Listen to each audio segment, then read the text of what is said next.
ಒಂದು ಸತ್ತು ಮರಿ ಮ್ಯಾಲಿನೂ ಅವ್ರ ಕೈ ಇಟ್ರ ಆ ಮರಿ ಜೀವಂತ ಆಗಿ ಹೋಗ್ಬಿಡ್ತಿತ್ತು. ಜಗತ್ತಿನೊಳಗೆ ಜೀವ ಇದ್ದದಕ್ಕೆ ಟ್ರೀಟ್ಮೆಂಟ್ ಕೊಡ್ಬೋದು, ಸತ್ತದಕ್ಕೆ ಯಾರು ಟ್ರೀಟ್ಮೆಂಟ್ ಕೊಡೋದಿಲ್ಲ.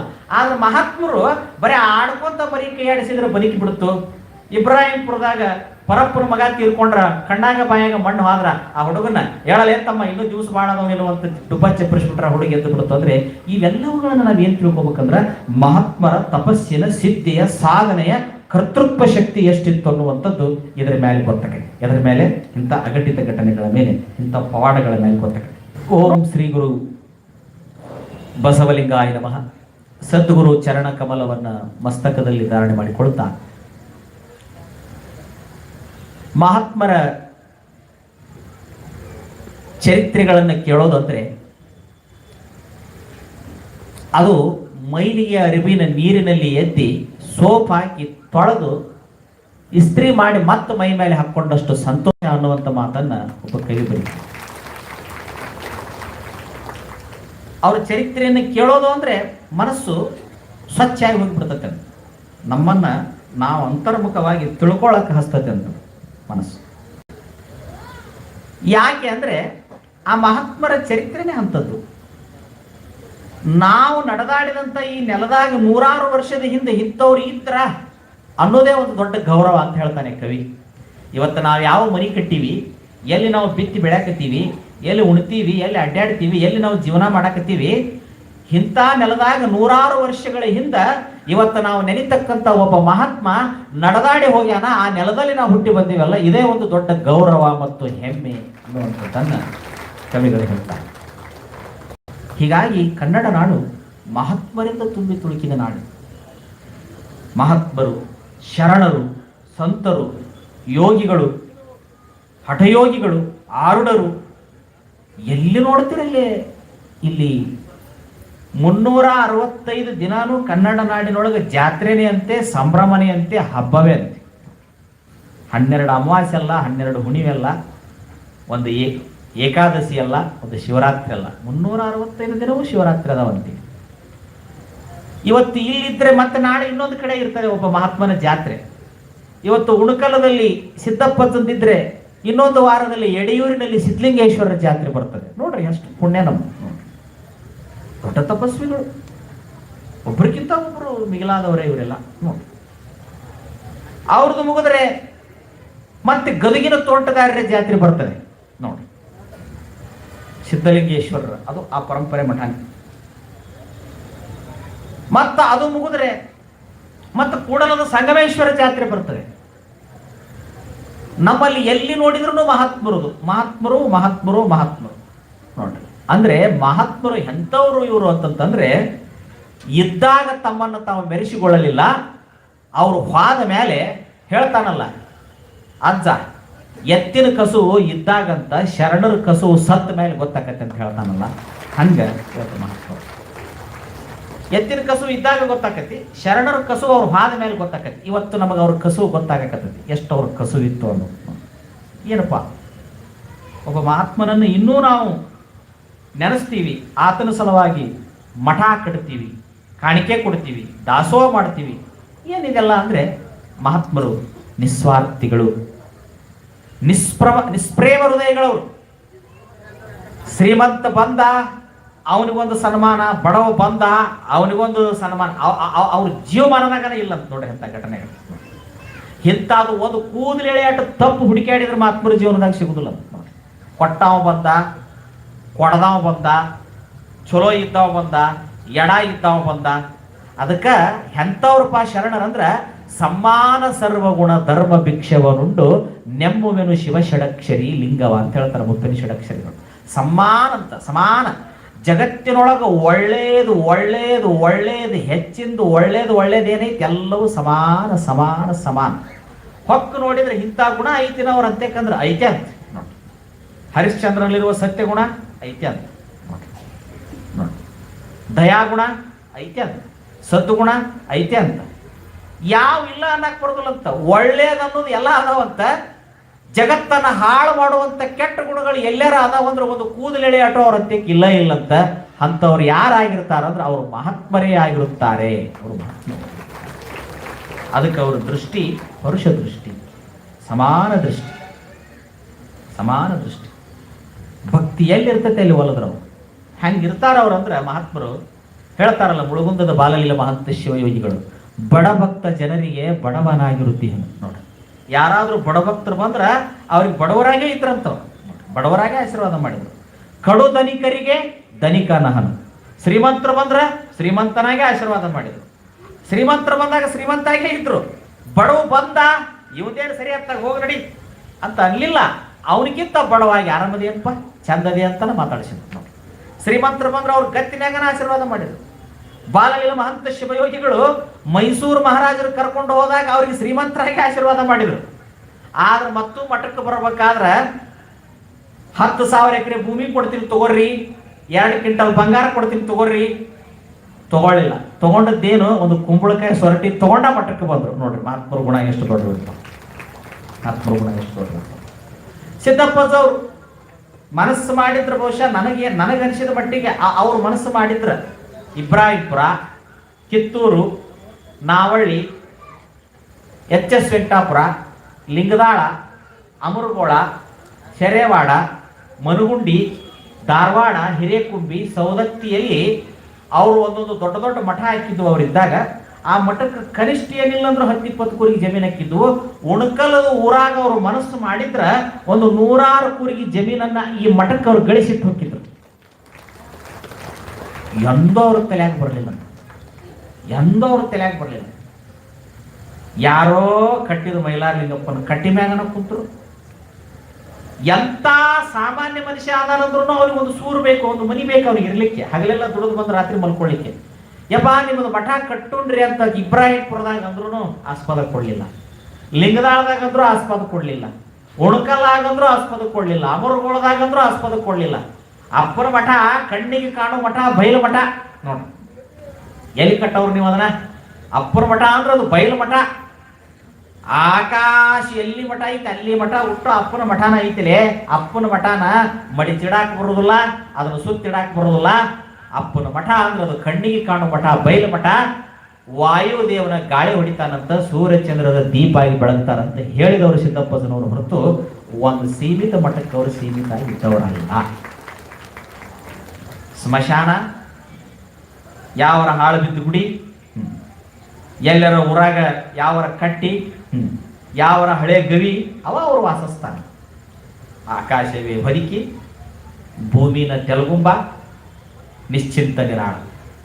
ಕೊಟ್ರ ಯಾರ ಹಸಿವಾದ ಕೊಟ್ರ ತಗೊಳ್ಳೋದು, ಕೊಡಲಿಲ್ಲ ಅಂದ್ರ ಹೋಗಲೇ ನಿಮ್ಮ ಮನೆಗೆ ಹೋಗಿ ಪ್ರಸಾದ ತಗೊಂಡು ಹೋಗಿ ಅಜ್ಜ ಹಸಿವಾಗಿತ್ತು. ಒಂದು ದಿನ ಅವ್ರ ಬಾಯಾಗಿ ಬರಲಿಲ್ಲ.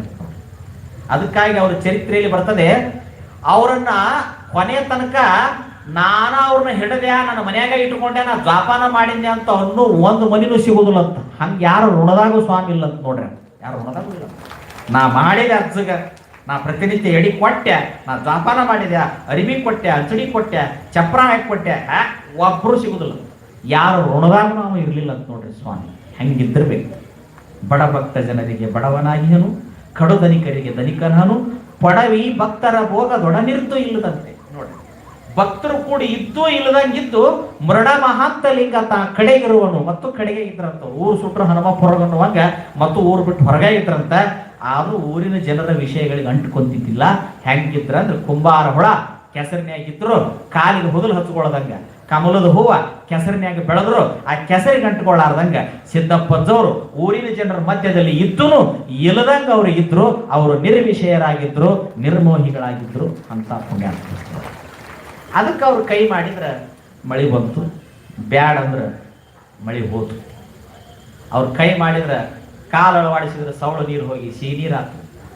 ಅವ್ರು ಏನು ಬಿಡ್ತಾರದ. ಅಡ್ನೂರು ಅಂತ ಒಂದು ಊರು ಬರ್ತದೆ, ಇಬ್ರಾಹಿಂಪುರದ ದಾಟಿ ನಾವಳ್ಳಿ, ಕಿತ್ತೂರು, ಅಡ್ನೂರು. ಆ ಅಡ್ನೂರು ಹಳ್ಳದ ದಂಡಿ ಮ್ಯಾಗ ಅಜ್ಜವರು ವಸ್ತು ದಿವಸ ಅಲ್ಲೇ ಕೂತಿದ್ರು. ಇಬ್ರಾಹಿಂಪುರದಿಂದ ಮುಂದೆ ಬರ್ತದೆ ಕಿತ್ತೂರು, ನಾವಳ್ಳಿ, ಅಡ್ನೂರು ಅಂತೇಳಿ. ಅಲ್ಲಿ ಆ ಅಡ್ನೂರಿನೊಳಗ ಕಮತಿ ವೀರಪ್ಪನ ಆಳ ಮಕ್ಕಳು ಹಳದಾಗ ಶೆಣಬ ಅಂತ ಮಾಡ್ತಾರ ನೋಡಿ, ನಿಮ್ಗೆ ಗೊತ್ತಿರ್ಬೇಕು. ಶೆಣಬು ನೆನ್ಯಾಕ ಹಾಕ್ತಿರ್ತಾರ, ನಾರ ನೆನ್ಯಾಕ ಹಾಕೋದು. ಇವ್ರು ಬಂದು ಕುಂತದ್ದು ನೋಡಿ ಯಾರ ಹುಚ್ಚಿರ್ಬೇಕಂತೇಳಿ ಒಂದೆರಡು ರೊಟ್ಟಿ ಕೊಟ್ಟ, ನೀನು ಒಂದಿಟ್ಟು ಸಣಬ ನಾರ ತಯಾರು ಮಾಡ, ಯಾಕೆ ಕುಂದಿರ್ತಿ ಅಂತ ಅಜ್ಜಾರ ನೋಡಿದ್ರು. ಬಾ ಊರಾಗ ಹೋಗೋಣಂದ್ರು ಅವ್ರು. ನಾ ಬರೋದ್ರು ಇಲ್ಲೇ ಇರ್ತೀನಿ ಅಂದ್ರು. ಇವ್ರು ಅಲ್ಲೇ ಹಳದ ದಂಡಿ ಮ್ಯಾಗನ ಅಲ್ಲೇ ರಾತ್ರಿ ಅಲ್ಲೇ ಇದ್ರು. ಮರು ದಿವಸ ಮುಂಜಾನೆ ಬರೋದ್ರಾಗ ಎಲ್ಲಾರು ಕೂಡಿ ಎಷ್ಟು ಸಣಬು ತಯಾರು ಮಾಡಿರ್ತಾರ ನೋಡ್ರಿ, ಅಷ್ಟು ಸಣಬು ರೆಡಿ ಆಗೋದಂತ. ಮತ್ತವ್ರು ಒಯ್ಯವ್ರಂತದ. ಮತ್ತ ಮರು ದಿವಸ ಬರೋದ್ರಾಗ ಮತ್ತು ಅಷ್ಟು ಸಣಬು ರೆಡಿ ಇರುದಿಲ್ಲ. ನಾವು 800 ಮಂದಿ ಕೂಡಿ ಹೆಣದ್ರು ಇಟ್ಟು ಸಣಬ್ ಆಗೋದಿಲ್ಲ, ಹಿಂಗ್ಯಾಂಗ ಆಕೈತಿದು ಅಂತ ಹೇಳಿ ಆ ಊರಾಗಿನ ವೀರಪ್ಪನವ್ರಿಗೆ ಹೇಳಿದ್ರಂತ. ವೀರಪ್ಪ ಗುರುಲಿಂಗ ಜಂಗಮ ಪ್ರೇಮಿಯಾಗಿದ್ದ, ಓಡ್ಕೊಂತ ಬಂದವ. ಆ ಪುಣ್ಯಾತ್ಮರ ಪರುಷದೊಳಗ ಹಸ್ತ ಪುರುಷ ಐತಿ, ಅವ್ರು ಮುಟ್ಟಿದ್ದು ಅಕ್ಷಯ ಆಕತಿ, ಅಂತವ್ರ ಕಡೆಯಿಂದ ಸೇವಾ ಮಾಡ್ಸಕ್ ಹಚ್ಚಿದ್ರಲ್ಲಿ ಪಾಪಿಗಳಂತೇಳಿ ಓಡ್ಕೊಂತ ಬಂದು ಇವ್ರ ಪಾದದ ಮ್ಯಾಗ ಬಿದ್ದಂತೆ. ಯಪ್ಪ, ನಮ್ಮ ಆಳ ಮಕ್ಕಳಿಗೆ ಗೊತ್ತಾಗಿಲ್ರಿ, ತಪ್ಪಾಗಿದೆ, ಕ್ಷಮ ಮಾಡ್ರಿ.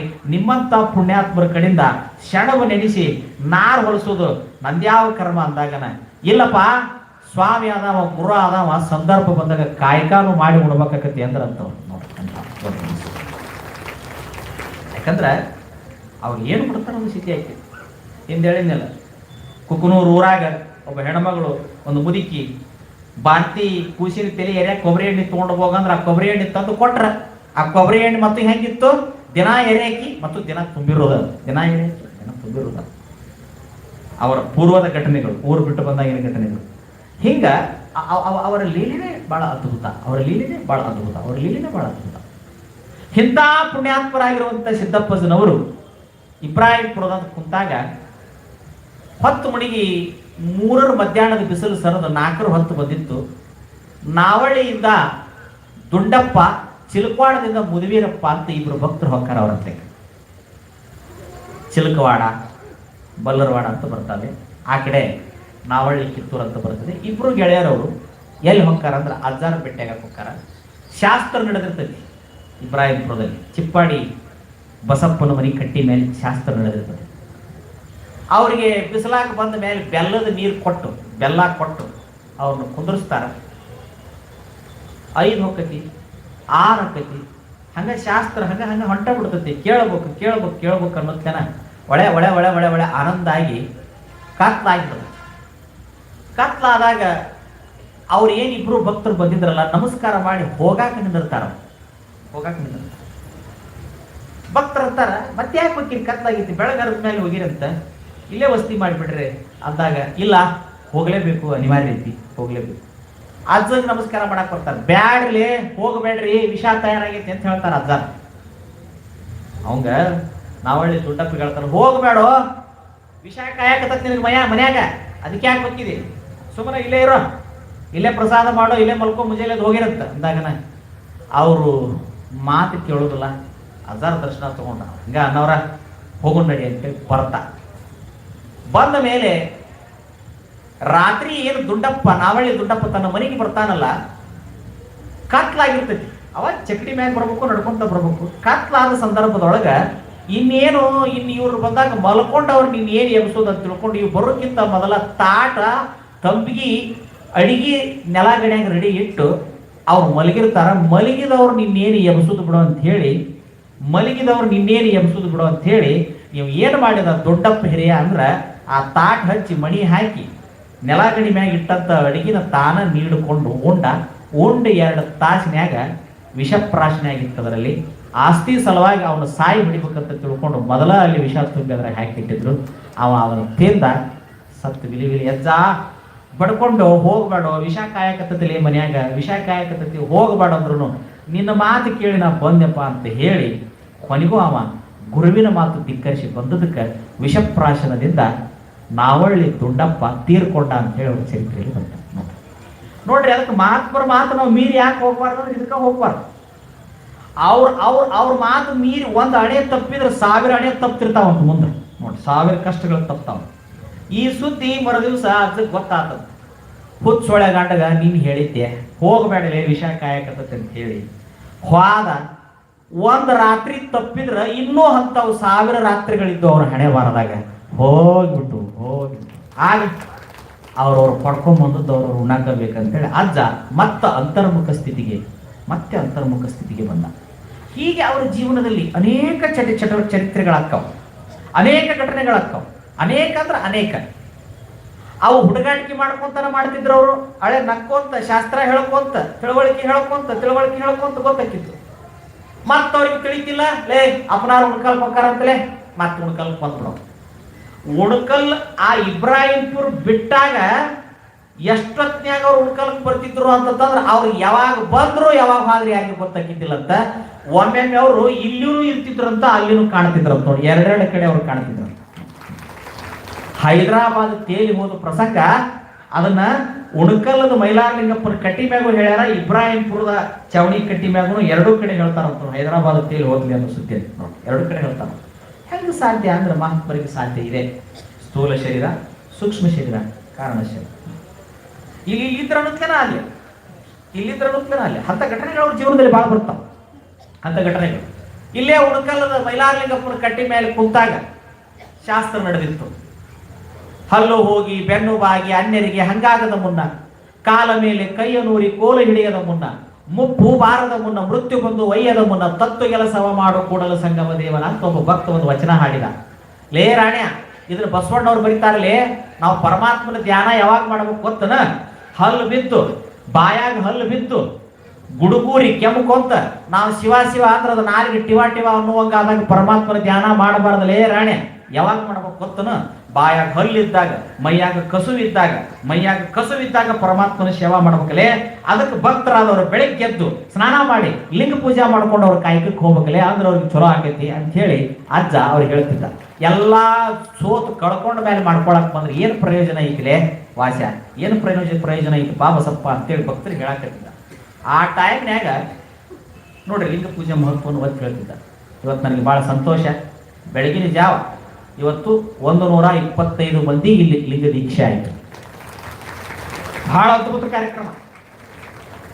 ನಮ್ಮ ಹಿರಿಯರು ರಾಜಣ್ಣ ಅವ್ರು ಹೇಳಿದ್ರು, ಇಷ್ಟು ವರ್ಷದಾಗೆ ಇಂಥ ಕಾರ್ಯಕ್ರಮನ ಇಷ್ಟು ಚಂದ ದೀಕ್ಷೆ ಆಗಿದ್ದು ನಾವು ನೋಡೇ ಇಲ್ಲ ಅಂತ ಹೇಳಿ. ಮನುಷ್ಯರಲ್ಲಿ ಇವರು ದೇವರಾಯ ಹೋಗ್ಬಿಟ್ರು. ಇವರು ಬತ್ತಿ ದೀಪ ಮುಟ್ಟಿದ್ರೆ ಹೆಂಗ ಅದು ದೀಪ ಆಕತಿ, ಹಂಗೆ ಇವರು ದೇವರೇ ಆಗಿ ಹೋಗ್ಬಿಟ್ರು. ಅದನ್ನು ನೋಡಿದ್ರನ ಯೂಟ್ಯೂಬ್ಗಳಲ್ಲಿ ಅದೆಲ್ಲ ಬರ್ತದೆ. ಎಷ್ಟು ಅದ್ಭುತವಾದ ಕಾರ್ಯಕ್ರಮ ಲಿಂಗ ದೀಕ್ಷೆ, ಆ ಪೂಜೆ ಅವ್ರಿಗೆ ಅನುಗ್ರಹ ಮಾಡಿದ್ದು. ಅದಕ್ಕಾಗಿನ ನಮ್ಮಲ್ಲಿ ಹೇಳಿದ್ರಂದ್ರೆ ಶಿವನಾಗಿ ಶಿವನ ಪೂಜಿಸು, ಶಿವ ಬ್ಯಾರಲ್ಲೋ ನೀನ ಶಿವಾದಿ ಮತ್ತು ಶಿವನಾಗಿ ಶಿವನ ಪೂಜಿಸು ಅನ್ನುವಂಥ ಅದ್ವೈತ ಸ್ಥಿತಿ ಶರಣರ ಲಿಂಗ ತತ್ವದಲ್ಲಿ ಇದೆ ಅನ್ನುವಂಥದ್ದನ್ನ ನಾವು ಅರ್ಥ ಮಾಡಿಕೊಳ್ಳಬೇಕಾಗ್ತದೆ. ಅಂತ ಒಂದು ವಿಶಿಷ್ಟವಾದ ಕಾರ್ಯಕ್ರಮ, ವಿನೂತನವಾದ ಕಾರ್ಯಕ್ರಮ ಇವತ್ತು ಉಣಕಲ್ಲ ಸಿದ್ದಪ್ಪಜನ ಕೈಲಾಸ ಮಂಟಪದಲ್ಲಿ ಆಗಿ ಈ ಕಾರ್ಯಕ್ರಮದ ಕೀರ್ತಿ ಹೆಚ್ಚಾಯಿತು, ಇದ್ರ ಕಿಮ್ಮತ್ ಹೆಚ್ಚಾಯಿತು. ಇವತ್ತು ಕರೆಯುವಂದ್ರ ಅಜ್ಜನ ಆತ್ಮಕ್ಕೆ ಸಂತೋಷ ಆಗಿದೆ ಅಂತ ನಾನು ಧೈರ್ಯದಿಂದ ಹೇಳಬಲ್ಲೆ. ಯಾಕೆ ನಾನು ಹೋದ ದಾರ್ಯಾಗ 100 ಮಂದಿ ಬರಾಕತ್ತಾರಲ್ಲಪ್ಪ, ಲಕ್ಷ ಮಂದಿ ಬಂದು ಹಣ್ಣುಕಾಯಿ ಮಾಡಿಸ್ಕೊಂಡು ಹೋಗ್ತಾರ. ಕರೆ ಹಣ್ಣುಕಾಯಿ ಮಾಡಿಸ್ತಾರ, ಹೋಗ್ತಾರ, ನಮಸ್ಕಾರ ಮಾಡ್ತಾರ. ಆದ್ರೆ ನಾನು ಹೋದ ದಾರಿ ಒಳಗೆ ಒಂದು 10 ಹೆಜ್ಜಿನರ ಇಟ್ಟು ಬರುವಂತ 100 ಭಕ್ತರು ಇನ್ನೂ ಅದಾರಲ್ಲ ಅನ್ನೋದ ಗುರುವಿನ ಆತ್ಮಕ್ಕೆ ಸಂತೋಷವನ್ನ ಶಾಂತಿಯನ್ನು ಕೊಡ್ತಕ್ಕಂಥ ಕಾರ್ಯಕ್ರಮ ಇವತ್ತು ಬೆಳಿಗ್ಗೆ ಆಯ್ತು. ಅದಕ್ಕೆ ಅದು ಒತ್ತು ಹೇಳ್ತಿದ್ದ, ನೀವು ಒಕ್ಕಲ್ತನ ಮಾಡ್ರಿ, ವ್ಯಾಪಾರ ಮಾಡ್ರಿ, ಉದ್ಯೋಗ ಮಾಡ್ರಿ, ಕೆಲಸ ಮಾಡ್ರಿ, ಕೂಲಿ ಮಾಡ್ರಿ, ಮೊದಲು ಮನೆಯೊಳಗೆ ಆ ಪರಮಾತ್ಮನ ಸ್ಮರಣೆ ಮಾಡಿ ಒಂದಿಷ್ಟು ಲಿಂಗಾರ್ಚನೆ ಮಾಡಿಕೊಂಡು ಹೋಗ್ರಿ ಪಾ ಸಂಸಾರಿಕರು, ಒಳ್ಳೇದಾಕತ್ತೆ ಅಂತ ಹೇಳಿ ಬುದ್ಧಿ ಹೇಳ್ತಿದ್ದ. ಅವ್ರ ಚರಿತ್ರೆಯಲ್ಲಿ ಬರ್ತದೆ. ಇದನ್ನ ಬಸವಣ್ಣವ್ರು ಹೇಳ್ಯಾರಪ್ಪ, ಹಿಂಗ ಮಾಡ್ರಿಪ್ಪ ಸಂಸಾರಿಕರು, ನಿಮ್ಗೆ ಸುಖ ಹಾಕದ, ಮನೆಯಲ್ಲಿ ಶಾಂತಿ ಇರ್ತದೆ ಅಂತ ಹೇಳಿ. ಅಷ್ಟೊತ್ತಿನೊಳಗೆ ಒಬ್ರು ಹೂಗಾರ ಭೀಮವ್ವ ಅನ್ನೋ ಹೆಣ್ಮಗಳು ಕಲ್ಸಕ್ರಿ, ದ್ರಾಕ್ಷಿ, ಕೇರಿ ಬೀಜ ತಗೊಂಡು ಅಜ್ಜವ್ರ ಕಡೆಗೆ ಕೊಟ್ಟು ಆಶೀರ್ವಾದ ಮಾಡಿಸ್ಕೊಳಕಂತ ಬರ್ಲಿಕ್ಕೆ ನೋಡಿ, ಆಶೀರ್ವಾದ ಮಾಡಿಸ್ಕೊಳಕಂತ ಬಂದು ಅಜ್ಜ ಏಯ್ ಸುಳೇತಮ್ಮ ಸರಿ ಅಪ್ಪನಾರು ಹಂತಿದ್ದವ್ರಿಗೆ ಪಾದ ಕೊಡಿದ್ರು. ಸರಿ ಸರಿ ಸರಿ ಸರಿ ಅಂದ್ರು. ನೋಡಿ ನಮಸ್ಕಾರ ಮಾಡಕ್ ಬಂದ್ಲೈತಿ, ಯಪ್ಪ ಇದ್ರ ಮುಟ್ಟಿ ಆಶೀರ್ವಾದ ಮಾಡಿ ಕೊಡೋದು. ಹೌದು, ಆಕಿ ಏನು ಮಾಡಿದ್ಲು ಅಂದ್ರೆ ಮನೆಯೊಳಗೆ ಎಮ್ಮಿ ಕಟ್ಟಿದ್ಲು, ಹೈನ ಮಾಡ್ತಿದ್ಲು. ಎಷ್ಟು ಗಂಡನ ಕಾಡ್ತಿದ್ಲು ಅಂದ್ರೆ ಅವನಿಗೆ ಒಂದು ಪೈಸಾನು ಕಿಮ್ಮತ್ತು ಕೊಡ್ತಿದ್ದಿಲ್ಲ. ಆ ಪರಿ ಆತನು ಬೈತಿದ್ದೆ. ಪ್ರತಿಯೊಂದು ಸೇವಾನು ಗಂಡನ ಕಡೆಯಿಂದ ಮಾಡಿಸ್ಕೊತಿದ್ದೆ, ಪ್ರತಿಯೊಂದು ಸೇವಾನು ಗಂಡನ ಕಡೆಯಿಂದ ಮಾಡಿಸ್ಕೊತಿದ್ದ. ಗಂಡನಿಗೆ ಒಂದು ನೈಯಾಪಸ ಕಿಮ್ಮತ್ತು ಕೊಡ್ತಿದ್ದಿಲ್ಲ. ಅವಾಗ ಆಕಿ ಅಂದ್ಲು, ಅಲ್ಲಿ ಮನ್ಯಾಗ ಗಂಡ ಅನ್ನೋ ದೇವ್ರನ್ನ ಬಾಯಿ ಬಂದಾಗ ಬೈತಿದಿ, ಅಂತಿದಿ, ಆಡ್ತಿದಿ, ತಿವಿತಿದಿ, ಇಲ್ಲಿ ಬಂದು ಗುರುವಿನ ಪಾದ ಮುಟ್ಟಾಕ್ ಬಂದ್ಯಾ? ಹೋಗ್ ನಿನ್ನಂತ ಪಾಪಿಗಳಿಗೆ ಗುರುವಿನ ಪಾದ ಸಿಗುದಿಲ್ಲ. ಮೊದಲ ಮನೆಯಾಗಿರುವಂತ ಗಂಡನ ಪ್ರೀತಿಯಿಂದ ಕಾಣು, ಅವಾಗ ಗುರುವಿನ ಪಾದ ತಾನ ಸಿಗುತ್ತದೆ. ಹೋಗ್ ದೊಡ್ಡ ಶಾಣಕ್ಯಾಗಿ ಇಲ್ಲಿ ಬಂದಾಳ, ಅವನ್ನೆರಡು ದ್ರಾಕ್ಷಿ ತಗೊಂಡು ಹೋಗ್, ನಿಗೇನು ಚಲೋ ಆಗ್ತದೆ. ಅವಾಗ ಈಗ ಗೊತ್ತಾಯ್ತು, ಯಾರು ಹೇಳಿರ್ಬೇಕು ಅಜ್ಜಗ ನಾ ಹಿಂಗೆ ಮನ್ಯಾಗ ಮಾಡೋದು ಗೊತ್ತಾಕಿತ್ತು ಅವ್ರಿಗೆಲ್ಲ ಮಹತ್ವರಿಗೂ. ಇಲ್ಲಿ ಕುತ್ಕೊಂಡು ಅಲ್ಲಿ ಸುದ್ದಿ ಹೇಳೋ ಅವ್ರಿಗೆ ಈಗಿನ ಮನಸ್ಸಿನಾಗಿಂದ ಗೊತ್ತಾಗೋದಿಲ್ಲ. ಆಕಿ ಮಗ್ಳು ಇದ್ದವ್ರಿಗೆ ಅಂದ್ಲಂತ, ಯಪ್ಪ ಯಾರ ಅಜ್ಜ ಹೇಳಿರ ಅಂದ್ರೆ ಯವ್ವ ನೀನು ಒಬ್ಬಕ್ಕಿದ ಅಲ್ಲ, ಇಡೀ ಊರನ್ನವ್ರು ಹೇಳಂದ್ರು ಹೇಳ್ತಾನೆ ಹೋಗ, ಅವ್ನು ಶೆಣೆಕಿದ್ದೀನಿ ಇನ್ನರ ತಿಳುವಳಿಕೆಯಿಂದ ಬದಲಾಗಿ ಹೋಗಂತ ಹೇಳಿದ್ರು. ನೀನು ಒಬ್ಬಕ್ಕಿ ಸುದ್ದಿ ಅಲ್ಲ, ಊರನ್ನವ್ರು ಸುದ್ದಿ ಎಲ್ಲರೂ ಸುದ್ದಿ ಹೇಳಂದ್ರು ಹೇಳ್ತಾನವ. ಮಹಾತ್ಮರ ಮುಂದೆ ಯಾವ್ದೈತಿ? ಮಹಾತ್ಮರಿಗೆ ಪ್ರತಿಯೊಂದು ಕೂದಲನು ಕಣ್ಣ, ಪ್ರತಿಯೊಂದು ಕೂದಲನು ಕಿವಿನ, ಜಗತ್ತಿನೊಳಗೆ ಏನ್ ನಡೀತೈತಿ ಎಲ್ಲ ಗೊತ್ತಾಕತಿ. ಹೋಗು, ನಿನ್ನ ಅನಾಚಾರ ಬಿಡು, ನಿನ್ನ ದರಿದ್ರತನ ಆಲಸ್ಯತನ ಬಿಟ್ಟು ಗಂಡನನ್ನ ಪತಿಯೇ ಪರದೈವಾದಂತ ದೇಶ ಐತಿದೋ ಆತನನ್ನ ಭಕ್ತಿಯಿಂದ ಪ್ರೀತಿಯಿಂದ ಆರಾಧಿಸಿ ಅವನನ್ನ ಪ್ರೇಮದಿಂದ ಕಾಣು, ಅಂದಾಗ ಸಂಸಾರ ಸುಖ ಆಕತಿ. ಒಂದ್ ಹೊತ್ತಿಲ್ಲ ಅಂದ್ರೂ ನಿನ್ನ ಮನೆಯೊಳಗೆ ನೆಮ್ಮದಿ ಇರ್ತೈತಿ ಅಂತ ಅದು ಹೇಳ್ಯಾನಲ್ಲ. ಹಂಗ ಮಾಡಂತ ಹೇಳಿದಾಗ ಮುಂದೆ ಆಕೆಯಲ್ಲಿ ಬದಲಾವಣೆ ಬಂತು. ಆಕೆ ಮುಂದೆ ಗಂಡನನ್ನು ಗೌರವಿಸಿದ್ಲು, ಗಂಡನನ್ನು ಪ್ರೀತಿಸಿದ್ಲು, ಗಂಡನಿಗೆ ರೆಸ್ಪೆಕ್ಟ್ ಕೊಡಕತ್ಲು. ನಾವು ಇವತ್ತು ಬಹಳಷ್ಟು ಕುಟುಂಬಗಳಲ್ಲಿ ನೋಡ್ತೇವೆ, ಹೆಂಡತಿ ಗಂಡನಿಗೆ ಗೌರವ ಕೊಡೋದಿಲ್ಲ, ಗಂಡ ಹೆಂಡತಿಗೆ ಗೌರವ ಕೊಡೋದಿಲ್ಲ. ಸುಮ್ಮನೆ ಗಂಡನನ್ನ ಏನೋ ಒಂದು ವಸ್ತು ಅಂತ ನಾವು ತಿಳ್ಕೊತೀವಿ, ಅಥವಾ ಗಂಡ ಹೆಂಡತಿನೂ ಅದು ಒಂದು ದುಡ್ಯಾಕ ಒಂದು ವಸ್ತು ಅಂತ ತಿಳ್ಕೊತೀವಿ. ಹಿಂಗೆ ತಿಳ್ಕೋಬಾರ್ದು. ಪರಸ್ಪರ ಒಬ್ಬರನ್ನೊಬ್ರು ಗೌರವಿಸ್ಬೇಕಂತ. ಯಾಕಂದ್ರೆ ಈ ಪ್ರಪಂಚ ನಿಂತಿರೋದು ಯಾರ ಮೇಲೆ ನಿಂತೈತೆ ಅಂತ? ಸಂಸಾರಿಕರ ಮೇಲೆ ನಿಂತೈತೆ ಅಂತ. ಗೃಹಸ್ಥರು ಚಲೋ ಉಳಿಬೇಕಂತ. ಗೃಹಸ್ಥರು ಚಲೋ ಉಳಿದ್ರ ಅವ್ರ ಮನ್ಯಾಗ ಮಕ್ಕಳು ಚಲೋ ಉಳಿತಾವ, ಮೊಮ್ಮಕ್ಕಳು ಚಲೋ ಉಳಿತಾವ. ನಂತರ ನಮ್ಮಂತ ಮಠಮಾನ್ಯಗಳು, ಸ್ವಾಮಿಗಳು ಇಂಥ ಧರ್ಮ ದಾಸೋಹ ಇಂಥವೆಲ್ಲ ನಡೀತಾವಂತ. ಮತ್ತು ಮನೆಯೊಳಗ ಗಂಡ ಹೆಂಡತಿ ಅವರಲ್ಲಿ ಸಾಮರಸ್ಯ ಇಲ್ಲ ಅಂದ್ರ, ಅವರಲ್ಲಿ ಭಕ್ತಿನ ಇಲ್ಲ ಅಂದ್ರ, ಅವರಲ್ಲಿ ಬರೀ ಯಾಂತ್ರಿಕತೆ ಇತ್ತು ಅಂದ್ರ, ಅವರಲ್ಲಿ ಬರೀ ಮೋಹನ ಸ್ವಾರ್ಥನ ಇತ್ತು ಅಂದ್ರ ಅಲ್ಲಿ ಯಶಸ್ವಿ ಆಗುದಿಲ್ಲ. ಅದಕ್ಕೆ ಸಿದ್ದಪ್ಪಜ್ಜವ್ರು ಹೇಳಿದ್ದೇನಂದ್ರ, ಸಂಸಾರಿಕರು ಪರಸ್ಪರ ಪ್ರೀತಿಯಿಂದ ಬದುಕ್ರಿ, ಹೊಂದಾಣಿಕೆಯಿಂದ ಬದುಕ್ರಿ, ಪ್ರೇಮದಿಂದ ಬದುಕ್ರಿ. ಖುಷಿ ಪ್ರೇಮ, ಖುಷಿ ಭಕ್ತಿಯಿಂದ ಬದುಕಬೇಡ್ರಿ. ಒಬ್ಬರನ್ನೊಬ್ಬರು ಅರಿತುಕೊಂಡು, ಎರಡು ಕಣ್ಣುಗಳು ಕೂಡಿದಾಗ ಒಂದು ನೋಟ, ಎರಡು ಕೈಗಳು ಕೂಡಿದಾಗ ಒಂದು ಚಪ್ಪಾಳೆ, ಎರಡು ಕಾಲುಗಳು ಕೂಡಿದಾಗ ಒಂದು ಓಟ. ಹಂಗ ಸತಿಪತಿಗಳು ಭಕ್ತಿಯಿಂದ ಶ್ರದ್ಧೆಯಿಂದ ಸಂಸಾರ ಮಾಡ್ರಿ. ಅದು ಸಂಸಾರ ಆಗುದಿಲ್ಲ, ಅದು ಸಸಾರ ಕತಿ, ಅದು ಮುಕ್ತಿಗೆ ಸೋಪಾನ ಕತಿ. ಹಿಂಗ ಶರಣರು ಬದುಕಿದ್ರು, ಹಂಗ ನೀವು ಬದುಕ್ರಿ ಅನ್ನುವಂಥ ಮಾತನ್ನ ಸಿದ್ದಪ್ಪಜ್ಜ ಸಂಸಾರಿಕರಿಗೂ ಕೂಡ ಬೋಧನೆಯನ್ನ ಕೊಟ್ಟ ಅನ್ನುವಂಥದ್ದನ್ನ ನಾವು ನೋಡ್ತೀವಿ. ಇಂಥ ಅನೇಕ ದಿವ್ಯ ಘಟನೆಗಳು. ಒಂದ್ಸಲ ಓಂಕಾರ ಪ್ರಥಮದಲ್ಲಿ ಸರ್ವಶೂನ್ಯ ನಿರಾಲಂಬ ವಸ್ತು ನಾದಬಿಂದು ಕಲೆಗಳಿಂದ ಈ ಜಗತ್ತು ಉತ್ಪತ್ತಿ ಆಯಿತು ಅಂತ ತಿಳ್ಕೊಂಡು ಒಂದು ಪದ್ಯ ಓದುವಾಗ ಅದನ್ನ ಓದ್ಕೊಂತ ಏನ್ ಮಾಡಿಬಿಟ್ಟ ಅಂದ್ರ, ಬಸಪ್ಪನ ಒಬ್ಬ ಕುಂತಿದ್ದ. ಲೇ ಬಸ್ಯ, ನಿನ್ನ ಮೂಗು ಕೋದು ಬಂಗಾರದ ಮೂಗು ಮಾಡ್ತಿರ್ಲಿ ಅಂತ ಒಂದು ಗಾಜು ಚೂರು ಒಡೆದು ಅವ್ನ ಮೂಗು ಕೊಯ್ಯಕ್ ಹೋಗ್ತಾನ ಅಂತ. ಅವ್ ಬಸಪ್ಪ ನೀವು ಕೋದ ಬಿಡ್ತಾನೋ ಮಾರ ಅಂತ ತಿಳ್ಕೊಂಡು ಹೆದರಿ ಓಡಿ ಹೋಗ್ಬಿಟ್ಟಾವ್. ಕುದುರ್ಬೇಕಾಗಿತ್ತಾವ, ಏನ್ ಮಾಡ್ತಿದ್ನೋ ಅಜ್ಜ, ಏನ್ ಮಾಡ್ತಿದ್ದ? ನಿನ್ನ ಮೂಗು ಕೋದು ಬಂಗಾರದ ಮೂಗು ಮಾಡಿ ಕೈ ಬಿಡ್ತೀನಿಲೇ ಅಂತ ಶಕ್ತಿ ಐತೆ ಅನ್ನೋದ್ನ ಹೆದರಿ ಅವ ಇಲ್ಲಿ ಕೋದ ಬಿಡ್ತಾನ ಬಾ ಅಂತ ತಿಳ್ಕೊಂಡು ಎಂದು ಓಡಿ ಹೋಗ್ಬಿಟ್ಟವ. ಓಡಿ ಹೋಗಾಗ ಹಂಗ ಹೋಲಿಲ್ಲ ಅವ, ಅವ್ನ ಕಂಬಳಿ ಅಲ್ಲೇ ಬಿಟ್ಟು ಹೋಗ್ಬಿಟ್ಟವ. ನೋಡಿ, ಮನೆಗೆ ಹೊಕ್ಕಾನ, ಮಗನ ಕರೆದು ಹೇಳ್ತಾನೆ, ಲೇ ಸಂಗ್ಯಾ, ಮಗನ ಕರೆದು ಹೋಗ್ಲೆ, ಅಜ್ಜನ ಕಟ್ಟಿ ಮ್ಯಾಗ ಕಂಬಳಿ ಬಿಟ್ಟು ಬಂದಿನಿ. ಅವ ಇನ್ನು ಮೂಗಕ್ಕೆ ಹೋದ್ ಬಿಡ್ತಿದ್ ನಂದಿನ, ಇನ್ನೇನು ಅನ್ನಕ್ಕೂ ಬರೋದಿಲ್ಲ, ಏನ್ ಮಾಡ್ತಿದ್ನೋ ಏನೋ. ಅದಕ್ಕೆ ಹೋಗಿ ಆ ಕಂಬಳಿ ತಗೊಂಡವ. ಹಂಗ ಹೋಗ್ಬೇಡ, ಅಜ್ಜ ಪ್ರಾಣಿಗಳ ಮೇಲೆ ಪ್ರೇಮವ. ಒಂದು ಯಾವ್ದಾರ ಕೈಯಾಗ ಒಂದು ಹೋತಿನ ಮರಿ ಹಿಡ್ಕೊಂಡು ಹೋಗಿ ಅವ್ನ ಕೈಯಾಗ ಕೊಟ್ಟು ಹಗರ್ಕ ಕಂಬಳಿ ತಕೊಂಬ ಅಂತ ಹೇಳ್ತಾನ. ಹಗರ್ಕ ಕಂಬಳಿ ತಕೊಂಬ ಅಂತ. ಇವ ಏನು ಮಾಡ್ತಾನ ಅಂತಂದ್ರೆ, ಒಂದು ಹೋತಿನ ಮರಿನ, ಸಣ್ಣದೊಂದು ಹೋತಿನ ಮರಿ ತಗೊಂಡು ಹೋಗಿ ಅಜ್ಜನ ಮುಂದೆ ನಮಸ್ಕಾರ ಮಾಡಿದಂಗೆ ಮಾಡಿ, ಅಜ್ಜ ಪ್ರಾಣಿಗಳ ಮೇಲೆ ಪ್ರೀತಿ ಇದ್ದಾವ. ಅಜ್ಜನ ಪ್ರೀತಿ ಸಣ್ಣ ಹುಡುಗರ ಮೇಲೆ, ಈ ಪ್ರಾಣಿ ಪಕ್ಷಿಗಳ ಮೇಲೆ ಬಹಳ ಪ್ರೇಮ ಇದ್ದಾವ.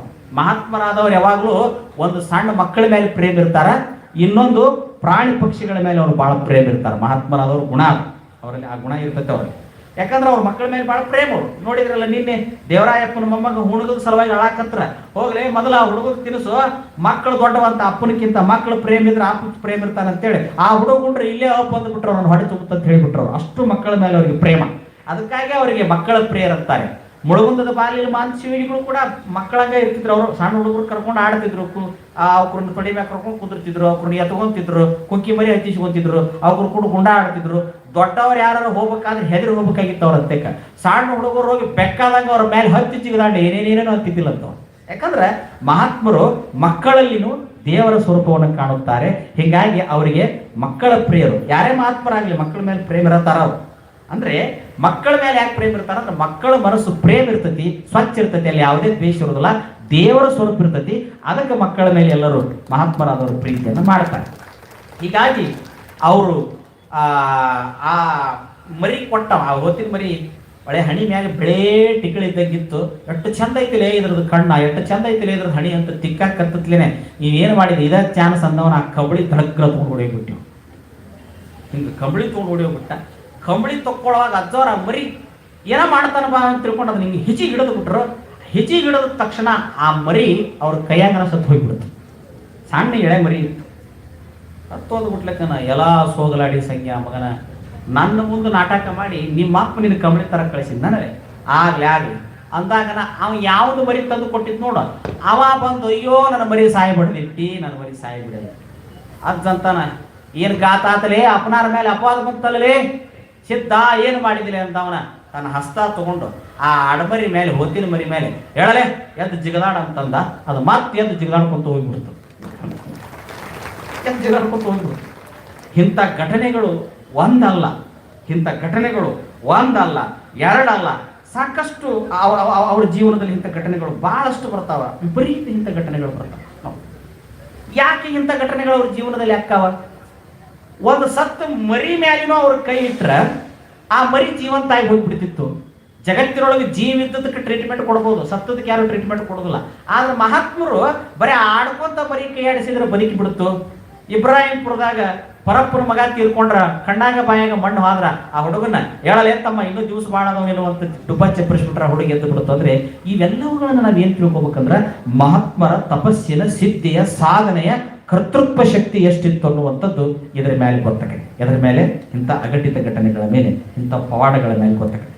ನೋಡ್ರಿ, ಆ ವ್ಯಕ್ತಿತ್ವಕ್ಕೆ ನಾವು ಏನು ಅನ್ನಕ್ಕಾಗೋದಿಲ್ಲ. ನೋಡ್ರಿ, ಏನೇನು ಹೇಳಕ್ಕಾಗೋದಿಲ್ಲ. ಶಾಸ್ತ್ರ ಹೇಳಕತ್ತಿತ್ತು ಆಸೆ ಅನ್ನೋದು ಬಹಳ ಕೆಟ್ಟಲೇ ಮನುಷ್ಯಾಗ. ಭಕ್ತರನ್ನು ಕುಂದಿರ್ಸ್ಕೊಂಡು ಆಸೆ ಬಹಳ ಕೆಟ್ಟ ಅಂದಾಗ ಒಬ್ಬ ಭಕ್ತ ಕೇಳಿದ, ಯಪ್ಪ ಮತ್ತ ಆಸೆ ಬಹಳ ಕೆಟ್ಟ ಅಂತೀವಿ, ಮತ್ತು ಮನುಷ್ಯರಿಗೆ ಆಸೆ ಇರ್ಲಿಕ್ಕಂದ್ರೆ ಬದುಕೋದು ಹೆಂಗ ಅಂತ ಕೇಳಿದ. ಆಸೆ ಇರ್ಲಿಕ್ಕಂದ್ರೆ ಬದುಕೋದು ಹೆಂಗ? ಈಗ ನಂದು ಒಂದು ಪ್ರಶ್ನೆ, ಆಸೆ ಇರಬೇಕೋ ಇರಬಾರ್ದು ಅಂತ ಮನುಷ್ಯರಿಗೆ ಒಂದು ಪ್ರಶ್ನೆ. ಎಲ್ಲರಿಗೂ ಆಸೆ ಅದಾವ, ನನಗೂ ಐತಿ, ಇವ್ರಿಗೂ ಐತಿ, ನಿಮಗೂ ಐತಿ. ಪ್ರತಿಯೊಬ್ಬರಲ್ಲಿನೂ ಆಸೆಗಳು ಇರಬೇಕು. ನಮ್ಮ ಬದುಕಿಗೆ ಭರವಸೆಗಳು ಯಾವುವು? ನಾವು ನಾಳೆ ಬದುಕಬೇಕು ಅನ್ನೋದಕ್ಕೆ ನಮಗೆ ಭರವಸೆ ಯಾವುವು? ಆಸೆ. ಇವತ್ತಾಗಲಾರದು ನಾಳೆ ಆದಿತ್ತಾಳ. ದಯಮಾಡಿ ಗದ್ದ ಮಾಡಬೇಡ್ರಿ. ಇರೋದು ಇನ್ನು 2 ದಿವಸ ಐತಿ, ಸ್ವಲ್ಪ ಸುಮ್ಮನೆ ಕುಂತ್ಕೊಂಡು ಕೇಳಿ ಮುಗಿತೀನಿ. ಮತ್ತಿನ್ನ ಯಾವಾಗೋ ಏನೋ ಇನ್ನು ಅವನ ಕೃಪಾ ಆದಾಗನ ಇನ್ನು ಮತ್ತೆ ಕೇಳ್ರಿ, ಸುಮ್ಮನೆ ಕೇಳ್ರಿ. ಮುಂದಿನ ಸಲ ಪ್ರವಚನ ಹಚ್ಬೋದು ಕರೆ, ಆದ್ರೆ ಈ ವಿಷಯಗಳು ಬರ್ತಾವ ಇಲ್ಲ ಗೊತ್ತಿಲ್ಲ. ಈಗ ಬಂದದೆ ಕೇಳ್ರಿ, ನೋಡ್ರಿ ಆ ಮಾತು ಬರೋದು. ನಾಳೆ ಈಡೇರ್ತೈತಿ, ನಾಳೆ ಆಗ್ಲಿಲ್ಲ ಅಂದ್ರೆ ಮುಂದಿನ ವರ್ಷ ಆಕೈತಿ ಅನ್ನುವಂತ ಒಂದು ಭರವಸೆ ಮೇಲೆ, ಆಸೆಗಳ ಮೇಲೆ ನಾವು ಬದುಕ್ತೀವಿ. ಹೌದಲ್ಲ? ಆಸೆ. ಅದಕ್ಕೆ ಇಲ್ಲಿ ಅಜ್ಜ ಹೇಳಕತ್ತ, ತೆರಣಿಯ ಹುಳು ತನ್ನ ಸ್ನೇಹದಿಂದ ಮನೆಯ ಮಾಡಿ ತನ್ನ ನೂಲು ತನ್ನನ್ನೇ ಸುತ್ತಿ ಸಾವಂತೆ ಎನ್ನ ಮನಕ್ಕೆ ಬಂದುದನ್ನು ಬಯಸಿ ಬೇವುತ್ತಿದ್ದೇನಯ್ಯ, ಎನ್ನ ಮನದ ದುರಾಸೆಯ ಮಾಡಿಸಿ ನಿಮ್ಮತ್ತ ತೋರ ಚನ್ನಮಲ್ಲಿಕಾರ್ಜುನ ಅಂತ ಅಕ್ಕ ಮಹಾದೇವಿ ಹೇಳ್ತಾರಪ್ಪ. ಇದು ತಾಯಿ ಅಕ್ಕ ಮಹಾದೇವಿ ವಚನ ಐತಿ. ಇಲ್ಲಿ ತಾಯಿ ಏನ್ ಹೇಳ್ತಾಳಂದ್ರ, ತೆರಣಿ ಹುಳ ಅಂದ್ರೆ ರೇಷ್ಮೆ ಹುಳ. ಯಾವ ಹುಳ? ರೇಷ್ಮೆ ಹುಳ ಏನ್ ಮಾಡ್ತಕ್ಕಂಥದ್ದು, ತಪ್ಪಲ ತಿಂತಂತ್ರಿ. ರೇಷ್ಮೆ ಹುಳ ತಪ್ಪಲ ತಿಂದು ತಿಂದು ತಿಂದು ತಿಂದು ತಿಂದು ತಾನ ತನ್ನ ಜೊಲ್ಲನ್ನ ಬಿಡ್ತಕ್ಕಂಥ, ಬಿಟ್ಟು ಗೂಡು ಕಡ್ತಕ್ಕಂಥ. ಏನ್ ಕಡ್ತಕ್ಕಂಥ? ಗೂಡು. ನೋಡ್ರಿ, ಗತ ಮಾಡಬೇಡ್ರಿ. ಗೂಡು ಕಡ್ತದ ಗೂಡು. ಅದಕ್ಕೊಂದು ಕೆಟ್ಟ ಆಸೆ ಐತೆ ಅಂತ ನೋಡಾಕರ ಇಟ್ಟಿರ್ತದ ಹುಳ. ಅದನ್ನ ಕೈ ಮ್ಯಾಗ ಹಾಕೊಂಡು ನೋಡ್ರಿ ನೀವು, ಸಣ್ಣ ಹುಡುಗರು ಮುಟ್ಟಿದಾಗ ಇರ್ತದ ಅದು. ನೀವೇನು ಇವತ್ತು ರೇಷ್ಮೆ ಶಾಲ, ರೇಷ್ಮೆ ಸೀರೆ ಅಂತೀರಲ್ಲ, ಅದ್ರದ ನೋಡ್ರಿ ಪುಣ್ಯ ಅದೆಲ್ಲ. ನೀವೇನು ಉಟ್ಕೊಂಡು ಕೂತಿರಲ್ಲ, ಅದ್ರ ಪುಣ್ಯನ ಅದು. ರೇಷ್ಮೆ ಶಾಲ, ರೇಷ್ಮೆ ಸೀರೆ ಅದೆಲ್ಲ ಅದ್ರ ಪುಣ್ಯನ ಅದು. ಅದೇನ್ ಮಾಡ್ತತಿ, ಅದಕ್ಕೊಂದು ಕೆಟ್ಟ ಆಸೆ ಐತಂತ. ನನ್ನ ಹಲ್ಲಿ ಬಂದು ನುಂಗಬಾರ್, ಬೆಕ್ಕ ಬಂದು ತಿನ್ನಬಾರ್, ಇಲಿ ಬಂದು ತಿನ್ನಬಾರ್, ನಾನು ಯಾರು ಏನೇನು ಮಾಡಬಾರ್ದು, ಒಂದು ಚಲೋ ಮನಿ ಕಟ್ಟಬೇಕು, ಆ ಮನಿ ಒಳಗ ನಾ ಭಾಳ ವರ್ಷ ಬದುಕಬೇಕು ಅಂತೇಳಿ ತಾನ ಗೂಡು ಕಟ್ಕೊಂತ ತಿಂತದ. ಇರೋದು ಏಟ್ ಇರ್ತದ, ಒಂದು ಈಟ್ ಇರ್ತದ ಹುಳ, ಈಟ ಇರ್ತದ ರೇಷ್ಮೆ ಹುಳ. ಯಾರು ನೋಡ್ರಿ ನೀವು ಅದನ್ನ.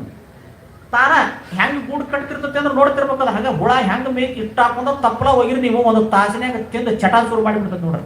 ನೋಡಾಕರ ಇಟ್ಟಿರ್ತತಿ. 1ನೇ ಜ್ವರಕ್ಕ 2ನೇ ಜ್ವರಕ್ಕೆ ಅಂತ ಬರ್ತಾವ. ಗೂಡು ಕಟ್ಟಿ ಕಟ್ತಾವ ಅವೆಲ್ಲ. ಮುಂದೆ ಆ ಗೂಡು ಕಟ್ಟಿ ಅದು ತತ್ತಿ ಹಂಗ ಮೊಟ್ಟೆ ಆಕತಿ. ಅದಕ್ಕೇನು ಆಸೆ ಅಂತ, ಚಲೋ ಮನಿ ಕಟ್ಟಬೇಕು, ಆ ಮನಿ ಒಳಗೆ ಅಡಕೊಂಡು ಕೂತು ಬಿಡ್ಬೇಕು, ಯಾರೋ ಬಂದು ನನಗೆ ತಿನ್ನಬಾರ್ದು, ಒಯ್ಯಬಾರ್ದು, ನಾ ಭಾಳ ದಿನ ಬದುಕಬೇಕು ಅನ್ನೋ ಆಸೆ ಅಂತ ಅದಕ್ಕೆ ಹುಡುಕ. ಕೊನೆಗೆ ಏನ್ ಮಾಡ್ತಕ್ಕಂತ, ತಾನ ತಪ್ಪಲ ಹತ್ತಿದ ತಾನ ತನ್ನ ಜೊಲ್ಲಿನಿಂದ ಮನಿ ಕಟ್ಕೊಂಡಿರ್ತದ ನೋಡು, ಆ ಮನ್ಯಾಗ ತಾನ ಸಿಕ್ಕು ಉಸಿರಾಡಕ್ ಬರೋದಂಗ ತಾನ ಸತ್ತು ಹೋಗತ್ತೆ. ಎಷ್ಟು ಚಂದ ಹೇಳ್ತಾನ ನೋಡ್ರಿ. ತಾನ ಗೂಡು ಕಟ್ಟಿರ್ತತಿ, ತಾನ ಇರ್ತತಿ. ನನ್ನ ಮನ್ಯಾಗ ಯಾರ್ಯಾರು ಬರಬಾರ್ದು, ನಾನು ಸುಪ್ರೀಂ ಲೀಡರ್ ಆಗಿರ್ಬೇಕು, ಯಾರು ಬಂದು ನನಗೆ ಏನು ಅನ್ಬಾರ್ದು, ನಾನು ಯಾರು ಹಲ್ಲಿ ಪಲ್ಲಿ ಇಲಿ ಬೆಕ್ಕು ಅದನ್ನ ನುಗ್ತಿರ್ತಾವ ಭಾಳ ಮಂದಿ. ಅದಕ್ಕೆ ಜಾತ್ರೆ ಹಾಕಿರ್ತಾರ. ಅದಕ್ಕೆ ಆ ಹುಳದ ಮ್ಯಾಗ ಆ ಹುಳದಂತೆ ಪಕ್ಕ ಅಂತೇಳಿ ಅದಕ್ಕೆ ಭಾಳ ಚಲೋ ಒಂದು ಮನಿನ ಕಟ್ಟಿಬಿಟ್ಟಿರ್ತಾರೆ, ಅದಕ್ಕೆ ಗುಡವನ್ನ ಮಾಡಿರ್ತಾರ ರೇಷ್ಮೆ ಕೃಷಿ ಇಲಾಖೆ ಮಾಡೋರು. ನೋಡ್ರಿ ಅದನ್ನೆಲ್ಲ. ಅದು ಅಷ್ಟ ಹಪಹಪಿಯಿಂದ ಮಾಡ್ತತಿ. ಕೊನೆಗೆ ತಾ ಕಟ್ಟಿದ ಗೂಡಿನ್ಯಾಗ ತಾನ ಸಿಕ್ಕ ತಾನ ಸತ್ತೋಗ್ಬಿಡ್ತತಿ. ಯಾವ ಹುಳ ಅಂತಾರ ಅದಕ್ಕೆ? ತೆರಣಿ ಹುಳ, ರೇಷ್ಮೆ ಹುಳ ಅಂತ ಕರೀತಾರೆ. ಹಂಗ ಆ ಹುಳ ಹೆಂಗ ತನ್ನ ಜೊಲ್ಲಿನಿಂದ ತಾತಿಂದ ತಪ್ಪಲದಿಂದ ಗೂಡು ಕಟ್ಟಿ ತಾನ ಸಿಕ್ಕ ಸಾಯ್ತೈತಿ, ಹಂಗ ಮನುಷ್ಯ ಅನ್ನುವಂಥದ್ದು ಒಂದು ಹುಳ ನನಗೆ ಬೇಕು ಅನ್ನುವಂಥ ಜಗ್ ಗೂಡು ಕಟ್ತತೆ ಅಂತ. ಹೊಲದ ಗೂಡು, ಮನಿ ಗೂಡು, ಸಂಪತ್ತಿನ ಗೂಡು, ಬ್ಯಾಂಕಿನ ಗೂಡು ಎಲ್ಲ ಕಟ್ಟಿ ಕಟ್ಟಿ ಕಟ್ಟಿ ಕಟ್ಟಿ ಒಂದು ದಿನ ಎಲ್ಲೆಲ್ಲಿ ಇಟ್ಟಿನ ಅನ್ನೋದು ಹೇಳಾರ್ದಂಗೆ ಒಂದಿನ ತಾನ ಗಪ್ಪಾಗಿ ಹೋಗ್ಬಿಡ್ತದೆ. ತಾನ ಗಪ್ಪಾಗಿ ಏನ್ ಮಾಡಿ ಮಾರ ಎಲ್ಲೆಲ್ಲಿ ಎಟ್ಟೆಟ್ಟ ಗಳಿಸಿಟ್ಟಿದ್ರಿ ಅಪ್ಪ, ಎಲ್ಲೆಲ್ಲಿ ಹೋತೋ ಏನೋ ಶಿವ ಏನೋ ಯಾರ್ಯಾರಿಗೆ ಗೊತ್ತು, ತೊಗೊಂಡವ್ರಿಗೆ ಗೊತ್ತು. ಎಲ್ಲಿ ಇಟ್ಟಿದ್ನೋ ಏನೋ ಹೇಳ್ಯಾರ ಸಾಯ್ಬೇಕಾಗಿತ್ತು ಮಾರಾಯ. ಯಾವ ಬ್ಯಾಂಕ್ನಾಗ ಇಟ್ಟಿದ್ನೋ ಏನೋ, ಯಾವ ಪಾಸ್ಬುಕ್ನಾಗ ಇದ್ವೋ ಏನೋ, ಯಾವ ಗೋಡೆಗೆ ಇಟ್ಟಿದ್ನೋ ಏನೋ, ಯಾವ ಭೂಮಿಯಾಗ ಹೋಗಿದ್ನೋ ಏನೋ. ನೋಡಿ, ಮಾಡಿದ್ದು ಮಟ್ಟಿದ್ದು ಇಲ್ಲೇ ಉಳಿಯಿತು, ದಾನ ಕೊಟ್ಟಿದ್ದು ಹಾದಿ ಬುದ್ಧಿಗಾಯಿತು, ಮುಂದಿನ ಹೊತ್ತಿಗಾಯಿತು. ಜಲ್ದಿ ನೋಡಿಕೊಳ್ಳೋ ತಮ್ಮ ಬಂದದ್ದು ಯಾವಲ್ಲಿ, ಮುಂದೆ ಹೋಗೋದು ಯಾವಲ್ಲಿ. ನೋಡ್ರಿ, ಮಾಡಿದ್ದು ಮಟ್ಟಿದ್ದು ಉಳಿತು, ನೀವು ಹಾದಿ ಇದ್ದವ್ರು ಹರ್ಕೊಂಡ್ರು, ಹಂಚ್ಕೊಂಡ್ರು, ಇದ್ರಲ್ಲ ಹಂಚ್ಕೊಂಡ್ರು. ಅವರು ಸರಳ ಹಂಚ್ಕೊಳ್ಳಿಲ್ಲ, ಮತ್ತೆ ನ್ಯಾಯ ಮಾಡಕತ್ರವ್ರು. ನಿನಗೆ ಹೆಚ್ಚು ಯಾಕ, ನನಗೆ ಕಮ್ಮಿ ಯಾಕಂತೇಳಿ ಮತ್ತೆ ಬಡದಾಡಿರು. ಸಂಪತ್ತು ಗಳಿಸಿಟ್ಟು ಹೋದವ್ರ ಹಣೆ ಬಾರಿ ಏನಕ್ಕೆ ಗೊತ್ತನ್ರಿ? ಮುಂದಿನವರು ಬಡದಾಡಿ ಸಹಾಯಕ ಗಳಿಸಿಡೋದಂತ. ಅವ್ರು ಬಡದಾಡಬಾರದಂತ, ಕಷ್ಟಪಟ್ಟು ದುಡಿದು ಉಣ್ಣುವಂಗ ಮಾಡಿ ಇಟ್ಟು ಹೋಗ್ಬೇಕಂತ. ಅದಕ್ಕೆ ಅವ್ರಿಗೆ ಸಂಸ್ಕಾರನ ಕೊಡ್ಬೇಕ ಹೊರತು ಶ್ರೀಮಂತಿಕೆ ಇಟ್ಟು ಹೋಗ್ಬಾರ್ದಂತ. ನಾವು ಭಾಳ ಮಂದಿ ಶ್ರೀಮಂತಿಕೆ ಇಟ್ಟಿಟ್ಟು ಹೋಗ್ತೀವಿ. ಆ ಶ್ರೀಮಂತಿಕೆ ಮುಂದೆ ಅವ್ರಿಗೆ ಏನು ಮಾಡ್ತತಿ ಅಂದ್ರೆ ಮಿಂಡಿ ಬೆರೆಯಕ ಇವ್ರು ಗಳಿಸಿಟ್ಟು ಹೋಗ್ತಾರ, ಅವ್ರು ಕುಡಿದೆಲ್ಲ ಹಾಳು ಮಾಡಿಬಿಡ್ತಾರ. ಇವ್ರು ಗಳಿಸಿಟ್ಟು ಹೋಗ್ತಾರ, ಅವ್ರು ಕುಡಿದು ಹಾಳು ಮಾಡ್ತಾರ, ಮಾಡಬಾರ್ದು ಅನಾಚಾರಗಳನ್ನು ಮಾಡಿ ಹಾಳು ಮಾಡಿಬಿಡ್ತಾರ. ಅದಕ್ಕೆ ಸಂಪತ್ತು ವಿವೇಕದಿಂದ ಬೆಳೆಸಿದ್ರ ಭಾಳ ಚಲೋ ಅಂತ ಹೇಳ್ತಿದ್ನಂತ. ಸಂಪತ್ತನ ವಿವೇಕದಿಂದ ಒಳ್ಳೆ ಕೆಲಸಕ್ಕೆ ಬಳಸಿದ್ರ ದುಡ್ಡು ಚಲೋನ ಅಂತ. ಅದನ್ನ ಬಳಸಬಾರ್ದಕ್ಕೆ ಬಳಸಿದ್ರ ಅದರಷ್ಟು ಕೆಟ್ಟನ ಯಾವುದೂ ಅಲ್ಲ ಅನ್ನುವಂಥ ಮಾತನ್ನ ಸಿದ್ದಪ್ಪಜ್ಜವರು ತಮ್ಮ ಚರಿತ್ರೆಯಲ್ಲಿ ಹೇಳ್ತಾರೆ. ಅದಕ್ಕೆ ಅವ್ರು ಹೇಳ್ತಾರ, ಏನ್ ಹೇಳ್ತಾರ ಅಂದ್ರ, ಲೆಕ್ಕ ಯಾರು ಶ್ರೀಮಂತರ ಅಂದ್ರ ಶ್ರೀಮಂತರಂತ ಯಾರಿಗೆ ಕರಿಬೇಕು ಗೊತ್ತನ?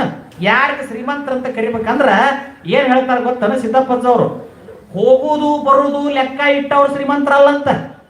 ಇವತ್ತಿಟ್ಟು ಆತು, ನಾಳೆ ಇಟ್ಟು ಬಂತು, ಇದ್ರ ಬೇರೀಸ್ ಮಾಡಿ ಖಾತೆ ಕಿರಿದಿ ನೋಡ್ತಾರ ನೋಡಿ, ಅದು ಶ್ರೀಮಂತ ಅಲ್ಲಂತ.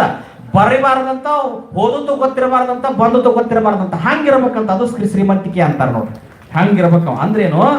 ಗಳಿಕೆನೂ ಹಂಗ ಇರಬೇಕು, ಬಂದದ್ದನ್ನ ಬಳಕೆನೂ ಹಂಗ ಮಾಡ್ಬೇಕು. ಅದನ್ನ ದಾಸೋಹ ದಾಸೋಹ ದಾಸೋಹ ನೋಡ್ರಿ. ಇದು ಅದಕ್ಕ ಇಲ್ಲಿ ಆ ತೆರಣಿಯ ಹುಳು ತನ್ನ ಸ್ನೇಹದಿಂದ ತಾ ಹೆಂಗ ಗೂಡು ಕಟ್ಟಿ ತನ್ನ ಜೊಲ್ಲ ಬಿಟ್ಟು ತಾನ ಹೆಂಗ ಮನಿ ಕಟ್ಕೊಂಡು ನಾ 1000 ವರ್ಷ ಶಾಶ್ವತ ಇರ್ಬೇಕಂತೇಳಿ ಅದ ಗೂಡಿನಾಗ ಸಿಕ್ಕ ಉಸಿರಾಡಕ್ ಬರ್ದಂಗ ಆ ರೇಷ್ಮೆ ಹುಳ ಸತ್ ಹೋಗ್ಬಿಡ್ತತಿ.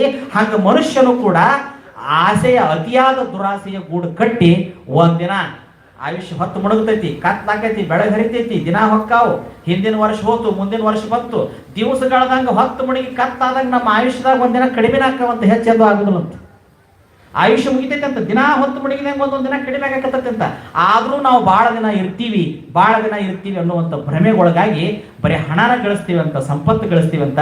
ಆದ್ರೆ ಡಿಂಬದಾಗಿನ ಪ್ರಾಣ ಯಾವಾಗ ಹೋಗತ್ತೆ ಅನ್ನುವಂಥ ಸತ್ಯ ನಮಗೆ ಗೊತ್ತಿಲ್ಲ ಅಂತ ಹೇಳ್ತಾರೆ ಮುತ್ತಿನ ಷಡಕ್ಷರಿಗಳು. ಅದಕ್ಕೆ ಹೇಳ್ತಾರೆ ನೋಡ್ರಿ, ಡಿಂಬದಾಗ ಒಂದು ಪ್ರಾಣ ಕಂಬಸೂತ್ರ ಬೊಂಬೆಯಂತೆ ಎಂದಿಗಾದರೊಂದು ದಿನವೂ ಸಾವು ತಪ್ಪದು ಮನುಜ. ಎಷ್ಟು ಚಂದ ಹೇಳ್ತಾರೆ ಮುತ್ತಿನ ಷಡಕ್ಷರಿಗಳು. ಹುಟ್ಟುತ್ತೇನು ತರಲು ಇಲ್ಲ, ಹೋಗುತ್ತೇನು ಒಯ್ಯಲಿಲ್ಲ, ಸುಟ್ಟ ಸುಣ್ಣ ಹರಳಿನಂತೆ ಆಯಿತು ದೇಹ. ಹೊಟ್ಟೆ ಬಾಳ ಕೆಟ್ಟದೆಂದು ಎಷ್ಟು ಕಷ್ಟಪಟ್ಟೆ, ಪ್ರಾಣ ಬಿಟ್ಟು ಹೋಗುವಾಗ ಒಂದು ಬಟ್ಟೆ ಇಲ್ಲವೋ, ಪ್ರಾಣ ಬಿಟ್ಟು ಹೋಗುವಾಗ ಒಂದು ಬಟ್ಟೆ ಇಲ್ಲವೋ. ಹೊಟ್ಟೆ ಬಾಳ ಕೆಟ್ಟದಂತ ತಿಳ್ಕೊಂಡು ಎಷ್ಟು ಕಟ್ತು, ಬೇಕಲ್ರಿ ದೊಡ್ಡದದ್ದು ಗಳಿಸಿದ್ದು ಇಟ್ಟದ್ದು. ಎದಕ್ಕ? ಹೊಟ್ಟೆ ಐತಿ, ಬಟ್ಟೆ ಐತಿ. ಏನ್ ಕೇಳಿದ್ರು ಇದ, ಬಾ ರೋಪ ಒಂದಿಟ್ಟು ಪುಣ್ಯದ ಕೆಲಸ ಮಾಡಬಾ, ಒಂದ್ 4 ಸತ್ಸಂಗದಾಗಿರ್ಬಾ. ದುಡಿಬೇಕು ದುಡಿ, ನೀನು ಬ್ಯಾಡ ಅಂದಿಲ್ಲ ಅಂತಾರ. 24 ತಾಸಿನಾಗ 6 ತಾಸು 8 ತಾಸು ದುಡಿ, ಉಳಿದದ್ದನ್ನ ಆತ್ಮ ಕಲ್ಯಾಣಕ್ಕೆ ಬಳಸುವ ಅಂತ ಹೇಳ್ಯಾರ ಮಹಾತ್ಮರು. ಅದನ್ನು ಹೇಳ್ಯಾರ, ಕಷ್ಟಪಡುವಂತಾನೆ ಹೇಳ್ತಾರ. ಆದ್ರೆ ನಾವೇನ್ ಮಾಡೋದು? ಬರೀ ಗಳಿಸಿದ್ದ ನೋಡಿ. 10-8 ಲಕ್ಷ ಗಳಿಸಿ ಮತ್ತೆ ಸಾಲದೆಂದು ಪರರ ಸ್ವತ್ತಿಗಾಗಿ ಆಸೆ ಮಾಡಿ ನ್ಯಾಯ ಮಾಡುವ. 10-8 ಲಕ್ಷ ಗಳಿಸಿದಿ, ಸಾಕು ಬಿಡಪ್ಪ, ನನಗಿಲ್ಲ, ನನಗೂ ಅದ್ರಾಗ ಪಾಲ್ ಬೇಕಾ, ನನಗೂ ಅದ್ರಾಗ ಬರಬೇಕಾ, ಮತ್ತೆ ನ್ಯಾಯ ಮಾಡಕ್ ಹೋಗ್ತೀವಿ. ಅದಕ್ಕೆ ಅವ್ರು ಹೇಳ್ತಾರ, 10-8 ಲಕ್ಷ ಗಳಿಸಿ ಮತ್ತೆ ಸಾಲದೆಂದು ಪರರ ಸ್ವತ್ತಿಗಾಗಿ ಆಸೆ ಮಾಡಿ ನ್ಯಾಯ ಮಾಡುವ. ಬೆಳ್ಳಿ ಬಂಗಾರ ಇಟ್ಟುಕೊಂಡು ಒಳ್ಳೆ ವಸ್ತ್ರ ತೊಟ್ಟುಕೊಂಡು ಒಳ್ಳೆ ಚಲುವ ಬೊಂಬೆಯಂತೆ ಆಡಿ ಹೋದೆಯೋ, ಮಣ್ಣು ಪಾಲಾದೆಯೋ.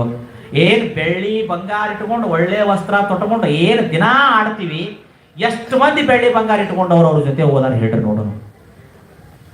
ಎಷ್ಟು ಮಂದಿ ಬೆಳ್ಳಿ ಬಂಗಾರ ಮೈ ಮ್ಯಾಗ ಹಾಕೊಂಡವರು ತಮಿಳುನಾಡಿನ ಮುಖ್ಯಮಂತ್ರಿಗಳು ತೀರ್ಕೊಂಡಾಗ ಅವ್ರ ಬಂಗಾರನ ಒಂದು 5 ಕ್ವಿಂಟಲ್ ಇತ್ತಂತ. ಆಕೆ ಸೀರಿನ ಒಂದು ಲೋಡ್ ಸೀರೆ ಹಾಕಿತ್ತು ಅಂತ.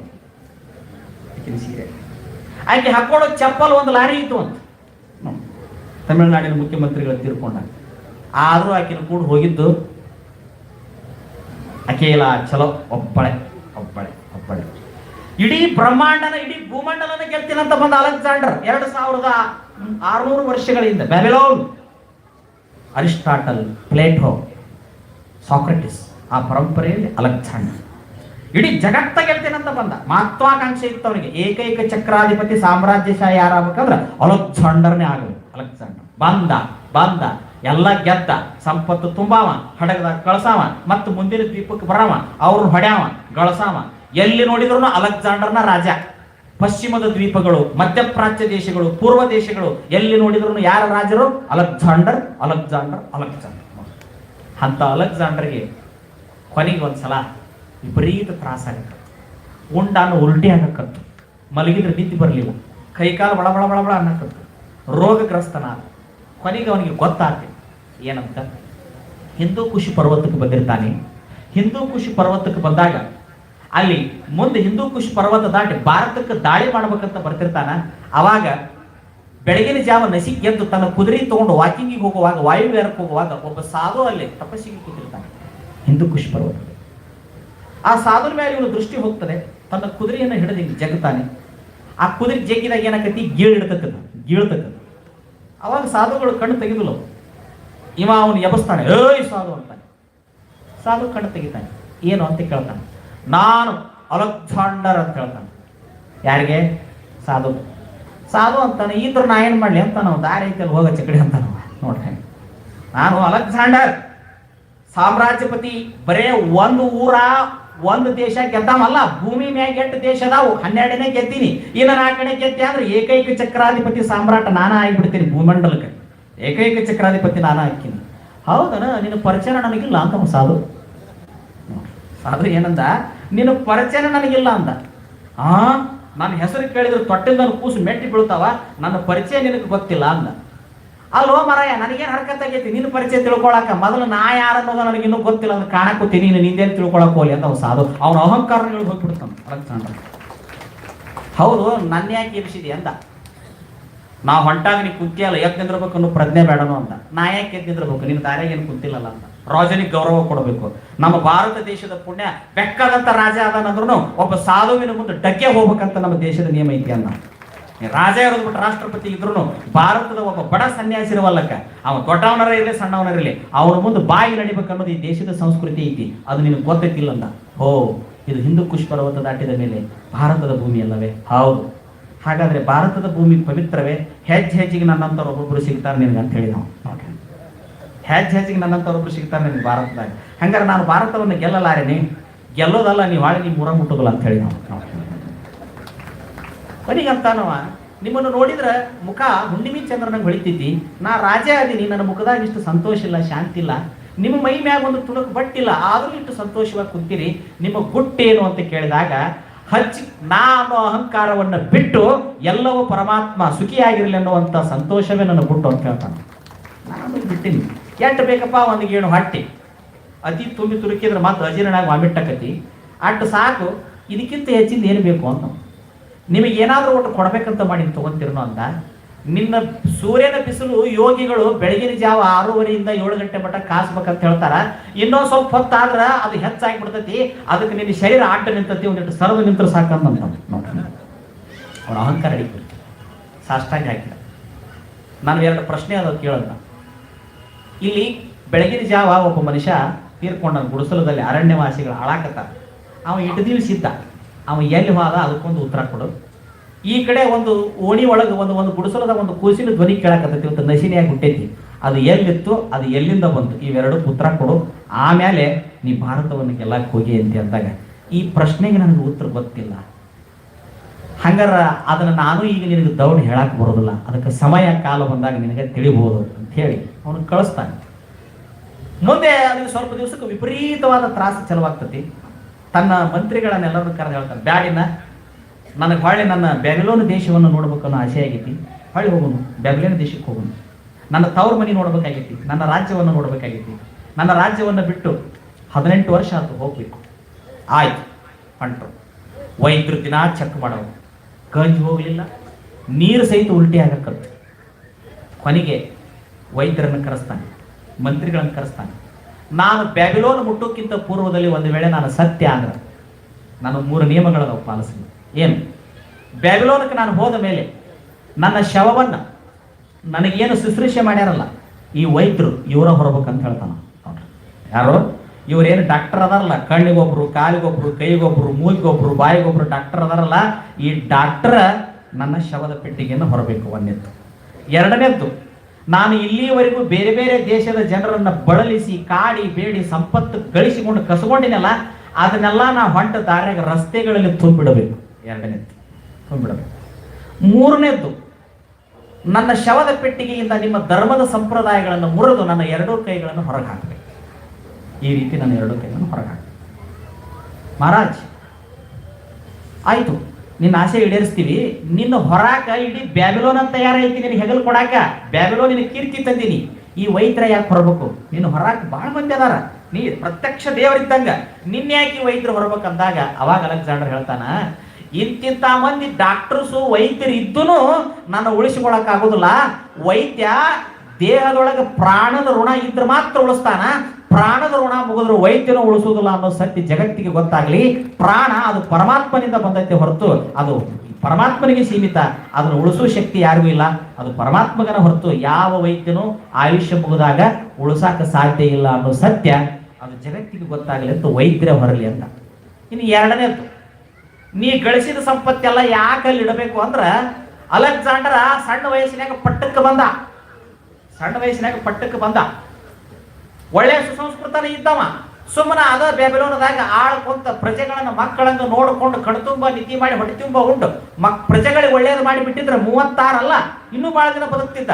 ಆದ್ರೆ ಹಪಹಪಿ ಆಸೆ ಬೇಕನ್ನೋ ಆಸೆಗೆ ಹೋಗಿ ಜಗ್ ಗಳಿಸಿದ ಅದನ್ನೆಲ್ಲ ಇಲ್ಲೇ ಬಿಟ್ಟಾನ. ಕೊನೆಗೆ ಹೆಂಗೆ ಹೊಂಟಾನ? ಹೊರಗೈಲೆ ಹೊಂಟಾನ ಅಂತೇಳಿ 2 ಕೈ ಹೊರಗೆ ಹಾಕಿ ನನ್ನ ಮಣ್ಣು ಕೊಡ್ರಿ ಅಂತ ತಿಳ್ಕೊಂಡು ಹೇಳಿದಾಗ ಕೊನೆಗೆ ಆ ಹಡಗಿನಲ್ಲಿದ್ದಂಥ ಎಲ್ಲ ಪ್ರಜೆಗಳ ಎಲ್ಲ ಅವನ ಸೈನಿಕರಂದ್ರಂತ, ರಾಜನ್, ನಾವು ಭಾಳ ತಪ್ಪು ಮಾಡಿದ್ವಿ.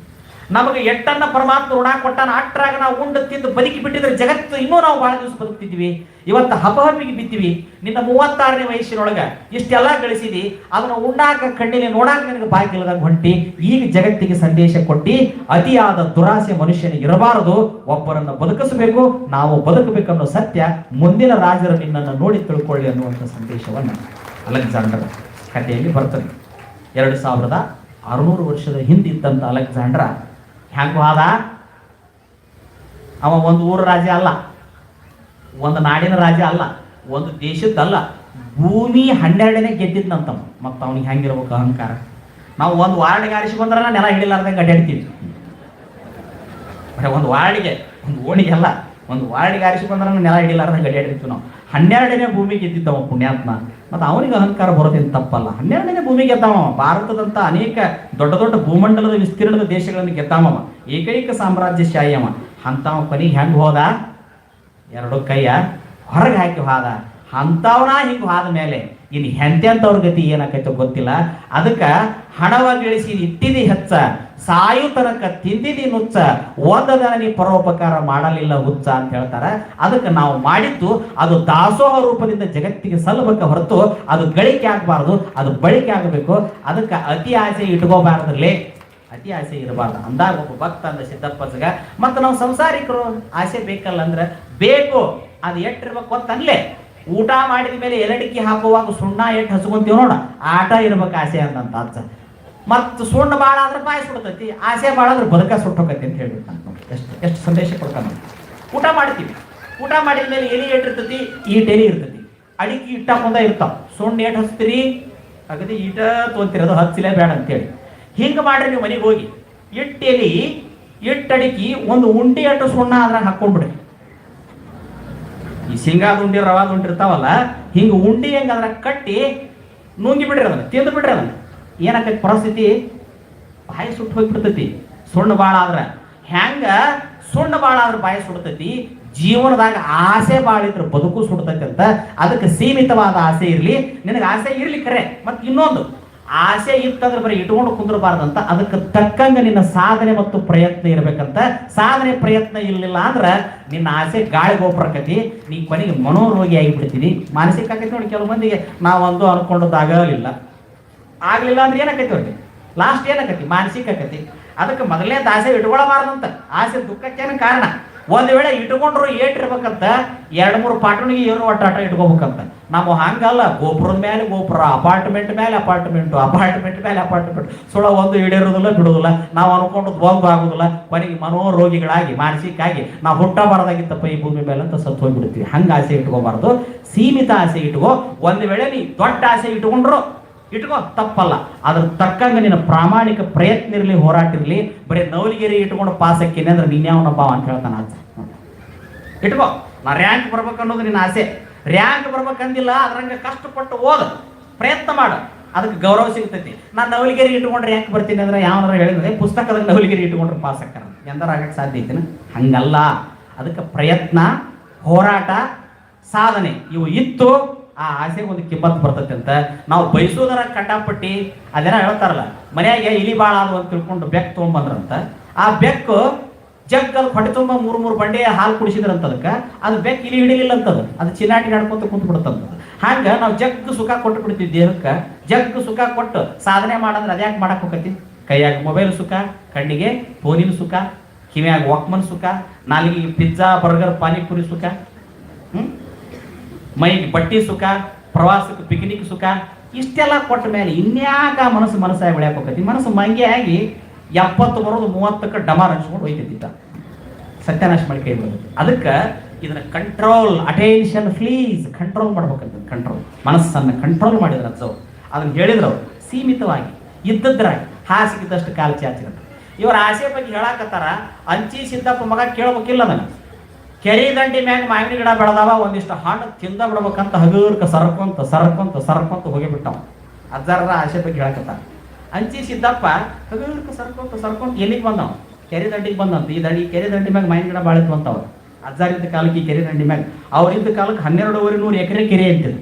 ಈಗೆಲ್ಲ ಹೋಗಿ ಇನ್ನು 180 ಎಕರೆ ಉಳ್ದತಿ. ಇನ್ನು ಮುಂದೆ ಇಟ್ಟರ ಉಳಿತಿದ್ದೆ ಇಲ್ಲಿ. ನೀನು ಇದನ್ನ ಕಾಯ್ಕೋಬೇಕು. ನಾವು ಕೆರೆಗಳನ್ನ, ಹೊಳೆಗಳನ್ನ, ಬಾವಿಗಳನ್ನ ಕಾಯ್ಕೊಂಡ್ರಿ, ಮುಂದಿನ ದಿನಮಾನದಾಗ ನೀರು ಕಾಣ್ತೀರಿ. ನೀವು ಕೆರೆಗಳನ್ನ ಮುಚ್ಚಿ ಮನೆ ಕಟ್ಟಿದ್ರಿ, ನೀವು ಸ್ಮಶಾನದಾಗ ಇದ್ದಂಗೆ ನೆನಪಿಡ್ರಿ. ಯಾಕೆ? ನೀರಿದ್ರೆ ನೀರಿರ್ಲಿಕ್ಕೆ ನಿಂದೇನು ಕೆಲಸ ಐತಿ? ಇವತ್ತು ಆ ಕೆರೆ ನೀರು ಐತಿ ಅಂತೇಳಿ ಭೂಮಿ ಒಳಗೆ ಅಂತರ್ಜಲ ಇರ್ತೈತಿ, ಎಲ್ಲಿ ಬೇಕಾದಲ್ಲಿ ನಿಮಗೆ ಬದುಕಾಕ ಆಶ್ಚರ್ಯ ಆಕತಿ. ಅದಕ್ಕೆ ನಾವು ನೀರಿನ ಮೂಲಗಳನ್ನು ಹಾಳು ಮಾಡಬಾರ್ದು. ನೀರಿನ ಮೂಲಗಳನ್ನು, ಹಳ್ಳಗಳನ್ನು, ಹೊಳೆಗಳನ್ನು ಅವನು ಉಳಿಸ್ಕೋಬೇಕು. ಅವು ನಮ್ಮ ಜೀವನಾಡಿ, ನಮ್ಮ ಉಸಿರು, ನಮ್ಮ ಪ್ರಕೃತಿ ಅಂತ ತಿಳ್ಕೊಂಡು ಅವನು ನಾವು ರಕ್ಷಣೆ ಮಾಡ್ಕೋಬೇಕು.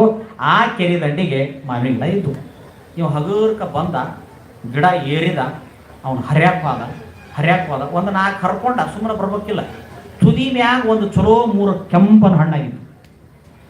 ಅವನು ಹತ್ತಿಗೆ ಹರ್ಯಾಕ್ವಾದ, ಲಟಕ್ರ ಟಾಂಗಿ ಬರೀತು, ಬೆತ್ತ ಕೆಳಗೆ ಹೊತ್ಕೊಂಡು ಮಾರಿ ಹೊಡಿತು, ಮೂಗು ಹೊಡಿತು, ಮೊಣಕಾಲು ಹೊಡಿತು, ಬ್ಯಾನ್ ಹೊಡಿತು. ಎಪ್ಪೋ ಶಿವ ಶಿವ ಶಿವ ಶಿವ ಏನು ಕರ್ಮ ಇದ ಅಂತ ಎಪ್ಪೋ ಶಿವ ಅಂತ. ಯಾರು ನೋಡ್ಯಾರ ನಾನು ಮತ್ತೆ ಮರ್ಯಾದೆಗಡ ಆಗ್ಬೇಕಲ್ಲ. ಆ ದೋತ್ರದಾಗಿನ ಮಾವಿನ ಹಣ್ಣು ಅಲ್ಲೇ ಹೋಗಂದ ಅವನು. ಮತ್ತು ಬಾಯಾಗ ಮೂಗಿನಾಗ ರಗತ ಬರಾಗ ಇನ್ನೇನು ತಿನ್ನ ನೀವು ಮಾವಿನ ಹಣ್ಣಿನ ಅವನು ಅಲ್ಲೇ ಹೋಗದ. ಹಗರ್ಕ ಕೆರೆಯಾಗಿಳಿದು ಮಾರಿ ತಕ್ಕೊಂಡು ಅವನ ಕುಂಟುಗೋತ ಮೈಲಾಲಿಂಗಪ್ಪನ ಕಟ್ಟಿಗೆ ಬಂದು, ಯಜ್ಜ ಆಸೆ ಇರಬಾರ್ದಂತ ಹೇಳಿದ್ದೆಪ್ಪ, ಇದನ್ನ ಕೇಳಿ ಹಗಲ ಹೋಗಿ ಬಾವಿಗೆ ಬಿದ್ದೆ, ಬೆನ್ನ ಹೋತು ನಂದು ಯಜ್ಜ, ನಿನ್ನ ಕೈ ಇಟ್ಟು ನಾನು ಆರಾಮ ಮಾಡಪ್ಪ ಅಂದ್ರೆ ಬರ ಮಗನ ಹೇಳಿದ್ರೆ ಕೇಳಂಗಿಲ್ಲ ನೀವು ಸಂಸಾರಿಕರ ಮಕ್ಕಳು. ಅದೇನ ರಾತ್ರಿ ಕಂಡ ಬಾವಿ ಹಗಲ ಬೀಳ್ತಾವ. ಹಗಲು ಕಂಡ ಬಾವಿ ರಾತ್ರಿ ಬಿದ್ದರೆ ಕ್ಷಮ ಇರ್ಬೋದು. ಕಂಡದ್ದು ರಾತ್ರಿ ಕಂಡ ಮತ್ತು ಬಾವಿ ಐತಿಲ್ಲ ಅಂತೇಳಿ ಹೋಗಿ ಯಾವಾಗ ಬೀಳ್ತಾವಂತೀವೋ ಹಗಲ ಬೀಳ್ತಾವಂತ ನೋಡ್ರಿ. ಇಂಥವ್ರಿಗೆ ಏನು ಹೇಳಕ್ಕಾಗತ್ತಿಲ್ಲ ಬುದ್ಧಿಗೇಡಿಗೆ ಅಂತ ಹೇಳಿ ಮತ್ತೆ ಅವನ ಬೆನ್ನಿನ ಮೇಲೆ ಕೈಯಾಡಿಸಿ ಅವನ ನೋವನ್ನು ವಾಸಿ ಮಾಡಿದ ಅಜ್ಜ ಅನ್ನುವಂಥ ಘಟನೆ ಅವರ ಚರಿತ್ರೆಯಲ್ಲಿ ಬಂತು. ಹೀಗೆ ಒಂದು ಸಲ ಮೈಲಾರಲಿಂಗಪ್ಪನ ಕಟ್ಟಿ ಮೇಲೆ ಕುಳಿತಂಥ ಸಂದರ್ಭದೊಳಗೆ ಈ ಊರಿನ ಒಬ್ಬ ಪೈಲ್ವಾನ್ ಪರಣ್ಣವ್ರು ಎಲ್ಲಪ್ಪನ ಹೊಕ್ಕನ. ಯಜ್ಜ ಹುಬ್ಬಳ್ಳಿ ಒಳಗೆ ಕುಸ್ತಿ ಅದಾವ ಯಜ್ಜ, ಹುಬ್ಬಳ್ಳಿ ಒಳಗೆ ನಾವಲೇ ಬಂದಾನ, ಆ ಕುಸ್ತಿನ ನಾವು ಒಗದು ಬರ್ಬೇಕು, ಅವನಿಗೆ ಭಾಳ ಸೊಕ್ಕೈತು, ನನ್ನ ಮುಂದೆ ಯಾರು ಇಲ್ಲ, ಈ ಭಾಗದಾಗ ನನ್ನಂತ ಕುಸ್ತಿನ ಯಾವನು ಆಡೋದಿಲ್ಲ ಅಂತನೋ ಯಜ್ಜ, ಏನಾರ ಮಾಡಿ ಅವನ್ನ ನನಗೆ ಗೆದ್ದು ಬರೋ ಒಂದು ಶಕ್ತಿ ಕೊಡೋ ಅಂದಾಗ, ಲೇ ಸಾವಿರ ಸಾವಿರ ಸಾವಿರ ಎಮ್ಮಿ ಕೋಣನ ಶಕ್ತಿ ಐತಿಲೇ ನಿನಗ. ಯಾರಿಗೆ? ಪರಣ್ಣಾರಿ ಎಲ್ಲ ಹೆದರಬೇಡಲೆ, ಭಲೆ ಗಂಡದಿನಿ, ಒಂದು ಹೊಡೆತಕ್ಕೆ ಅವನು ಒಗದ ಮಾರಿ ಹಾಕೊಂಡ್ಬರ್ತೀವಿ ಹೋಗಲಿ ಅಂತ ತಿಳ್ಕೊಂಡು ಅವನು ಡೊಬ್ಬದ ಮ್ಯಾಗ ಚಪ್ಪರಿಸಿ ಅವನು ಕಳಿಸಿದ. ಅವನು ಎಲ್ಲಿ ಬರ್ತಾನಂದ್ರೆ ಪರಣ್ಣಾರಿ ಎಲ್ಲಪ್ಪ ಹುಬ್ಬಳ್ಳಿ ಒಳಗೆ ಕುಸ್ತಿ ನಡೆದಿರ್ತಾವ. ಹುಬ್ಬಳ್ಳಿ ಒಳಗೆ ಕುಸ್ತಿ ನಡೆಯುವಾಗ ಇವ ನೋಡಿದ್ರೆ ಎಲ್ಲಪ್ಪ ಇಲ್ಲೇ ಉಣಕಲ್ ಗಡ್ಡಿ ಮನೆಯಾಗಿದ್ದಾವ. ಇವ ನೋಡಿದ್ರೆ ನಾವ್ಲೇ ಇಡೀ ರಾಷ್ಟ್ರ ಮಟ್ಟದ ಕುಸ್ತಿ ಆಡವ, ಇವನೇನು ಒಗಿತಾನಿವ ಆತ್ ಬಿಡು. ಅವ ಕುಸ್ತಿ ಕಣದಾಗ ಬಂದ್ರ ಅವನ ಹೆದರೇ ಓಡಿ ಹೋಗ್ತಾನ ಬಿಡಿ, ಹೆದರೇ ಓಡಿ ಹೋಗ್ತಾನ ಬಿಡ ಅನ್ನಕತ್ತ. ಅವ ಬಂದ, ಮೈ ತುಂಬ ಎಣ್ಣೆ ಬಸಿತಿತ್ತು, ಬಂದವ ನಾವ್ಲೇ ಬಂದ. ದೊಡ್ಡ ಹೆಸರು ಒಂದು ನಾವ್ಲೇ ಅಂದ ಅವತ್ತಿನ ಕಾಲಕ್ಕೆ. ಬಂದ ಕುಸ್ತಿ ಪಟ್ಟಿ ಹೊಡ್ಕೊಂತ ಬಂದ. ಎಲ್ಲಪ್ಪ ಇವನು ನೋಡ್ತಾನೆ. ಎಲ್ಲಪ್ಪನ ಕಣ್ಣಂಗ ಅವ ಹೆಂಗ್ ಕಂಡು ಗೊತ್ತನು, ಒಂದು ಹೋದ್ಮರಿ ಕಣ್ಣಂಗೆ ಕಾಣಕತ್ತವ. ಯಾಕೆ? ಆಶೀರ್ವಾದ ಎಂತ ಒಂದಾಗಿರ್ತಾನೆ, ಗಟ್ಟೋಡ ಒಂದು ಆಶೀರ್ವಾದ ಆಗಿತ್ತು. ಎಲ್ಲಪ್ಪನ ಕಣ್ಣು ಮುಂದೆ ಅವ ಹುಬ್ಬಳ್ಳಿ ನಾವ್ಲೇ ಅಂತ ಕಾಣಲಿಲ್ಲ. ಇದೇನಿದು ಹೋತಿನ ಬರೀ, ಇದನ್ನು ಒಂದ ಕೈಯಾಗ ಹೊಡೆದು ಬಿಡ್ತೀನಿ ಅಂದ. ಅವ ಬಂದು ಹಿಂಗೆ ನೆಲ ಬಡದು ತೊಡಿ ಬಡದು ಹಿಂಗೆ ಹಿಂಗೆ ಹಿಂಗೆ ಹಿಂಗೆ ಹಿಂಗೆ ಹಿಂಗೆ ಎಮಕಿನಿಂದ ಎಲ್ಲಪ್ಪನ ಹಿಡ್ಯಾಕ ಹೋದ. ಎಲ್ಲಪ್ಪ ಏನು ಮಾಡಲಿಲ್ಲ, ಎಡಗಾಲ ಹಿಂಗೆ ಒಗದ, ಹಿಂಗೆ ಎಡಗೈಯಾಗಿ ತಿರುಗಿ ನೆಲಕ್ಕೆ ಹೋಗತ್ತ, ಒಗದ ಒಂದ ಹೊಡೆತಕ್ಕ ಕುಸ್ತಿ ಗೆದ್ದ ಹೋಗ್ಬಿಡ್ತು. ಸರಿ ಅಂತ ಅವನಿಗೆ ಏನು ಮಾಡಿದ್ಲೇ? ಎಲ್ಲ ಕೈ ಹಿಡಲಿಲ್ಲ, ಕಾಲು ಹಿಡಲಿಲ್ಲ, ತೆಕ್ಕಿ ಬಿಡಲಿಲ್ಲ, ಎಡಗಾಲ ಇಟ್ಟಿ ಎಡಗೈಲಿ ತಿರುವಿದಿ ಒಗದಿ ಅಲೆ ಕುಸ್ತಿ ಗೆದ್ದು ಹೋತಂದ್ರ ನಾ ನೆಪಕ್ಕೆ ಆಡೀನಿ. ಆಡಿಸ್ತೇವ ಒಬ್ಬ ಕುಂತಾನಲ್ಲಿ ಮೈಲಾರಲಿಂಗಪ್ಪನ ಕಟ್ಟಿ ಮ್ಯಾಗ ಅಂತ ಹೇಳಿ ನಾನು ನೆಪಕ್ಕೆ ಆಡೀನಿ, ಆಡಿಸ್ತೇವ ಒಬ್ಬ ಅಲ್ಲಿ ಕುಂತಾನ, ಅವನ ಆಶೀರ್ವಾದ ತಗೊಂಡನ ಬಂದಿದ್ದೆ ಅಂತೇಳಿ ಕೊನೆಗೆ ಅವ್ನಿಗೇನು ಮಾಲೆ ಹಾಕಿ ಬಂಗಾರದ ಕಡಗ ಹಾಕಿದ್ರಲ್ಲ ಅದನ್ನು ತೊಗೊಂಡು ಬಂದು ಅವ ಅಜ್ಜನ ಕೊಳ್ಳಾಗ ಹಾಕಿ ಅಜ್ಜನ ಕೈಯಾಗ ಹಾಕಿ ಅಜ್ಜನ ಹೆಗಲ ಮೇಲೆ ಕುದುರಿಸ್ಕೊಂಡು ಕೊಡದಾಡಿದಂತವ ನಿನ್ನ ಆಶೀರ್ವಾದದಿಂದ ಆ ಕುಸ್ತಿಯನ್ನು ಗೆದ್ದು. ಹೀಗಾಗಿ ಉಣಕಲದೊಳಗೆ ಒಂದು ಕಾಲಕ್ಕೆ ಗಡ್ಡಿ ಮನೆಗಳು ಬಾಳಿತ್ತು, ಕುಸ್ತಿ ಕಣಗಳು ಭಾಳ ಹಾಕಿದ್ದು, ಕುಸ್ತಿ ಪ್ರಿಯರು ಬಾಳಿದ್ರು. ಈಗೂ ಕೂಡ ಇಲ್ಲಿ ಒಂದು 7-8 ಗರಡಿ ಮನೆ ಅದಾವ. ಈಗೂ ಕೂಡ ಈ ಊರೊಳಗೆ ಕುಸ್ತಿ ಆಡುವಂಥವ್ರು ಈಗೂ ಕೂಡ ಅದಾರೆ. ಅಲ್ಲೆಲ್ಲೆಲ್ಲಿ ರಾಜ್ಯ ಮಟ್ಟದಲ್ಲಿ ರಾಷ್ಟ್ರ ಮಟ್ಟದಲ್ಲಿ ಕುಸ್ತಿ ಆಡಿ ಬರ್ತಾರೆ. ಅದು ಈಗಿಂದ ಅಲ್ಲದು, ನೂರಾರು ವರ್ಷಗಳಿಂದನೂ ಕುಸ್ತಿಗೆ ಪೈಲ್ವಾನಕ ಗಡ್ಡಿ ಮನೆಗೆ ಹೆಸರಾದ ಊರು ಅಂದ್ರೆ ಅದು ಉಣಕಲ್ಲು ಅನ್ನುವಂಥದ್ದು ಇತಿಹಾಸದಲ್ಲಿ. ಮುಂದೆ ಸವಣೂರಿನ ಕುಸ್ತಿ, ಸವಣೂರಿನೊಳಗೆ ಅಸದ್ ಖಾನ್ ಅನ್ನವ. ಅವತ್ತಿನ ಕಾಲದಲ್ಲಿ ಅವನು ಒಗೆಯವ್ರ ಯಾರ್ಯಾರು ಇಲ್ಲ. ಅವನ ಹೆಸರೇನು?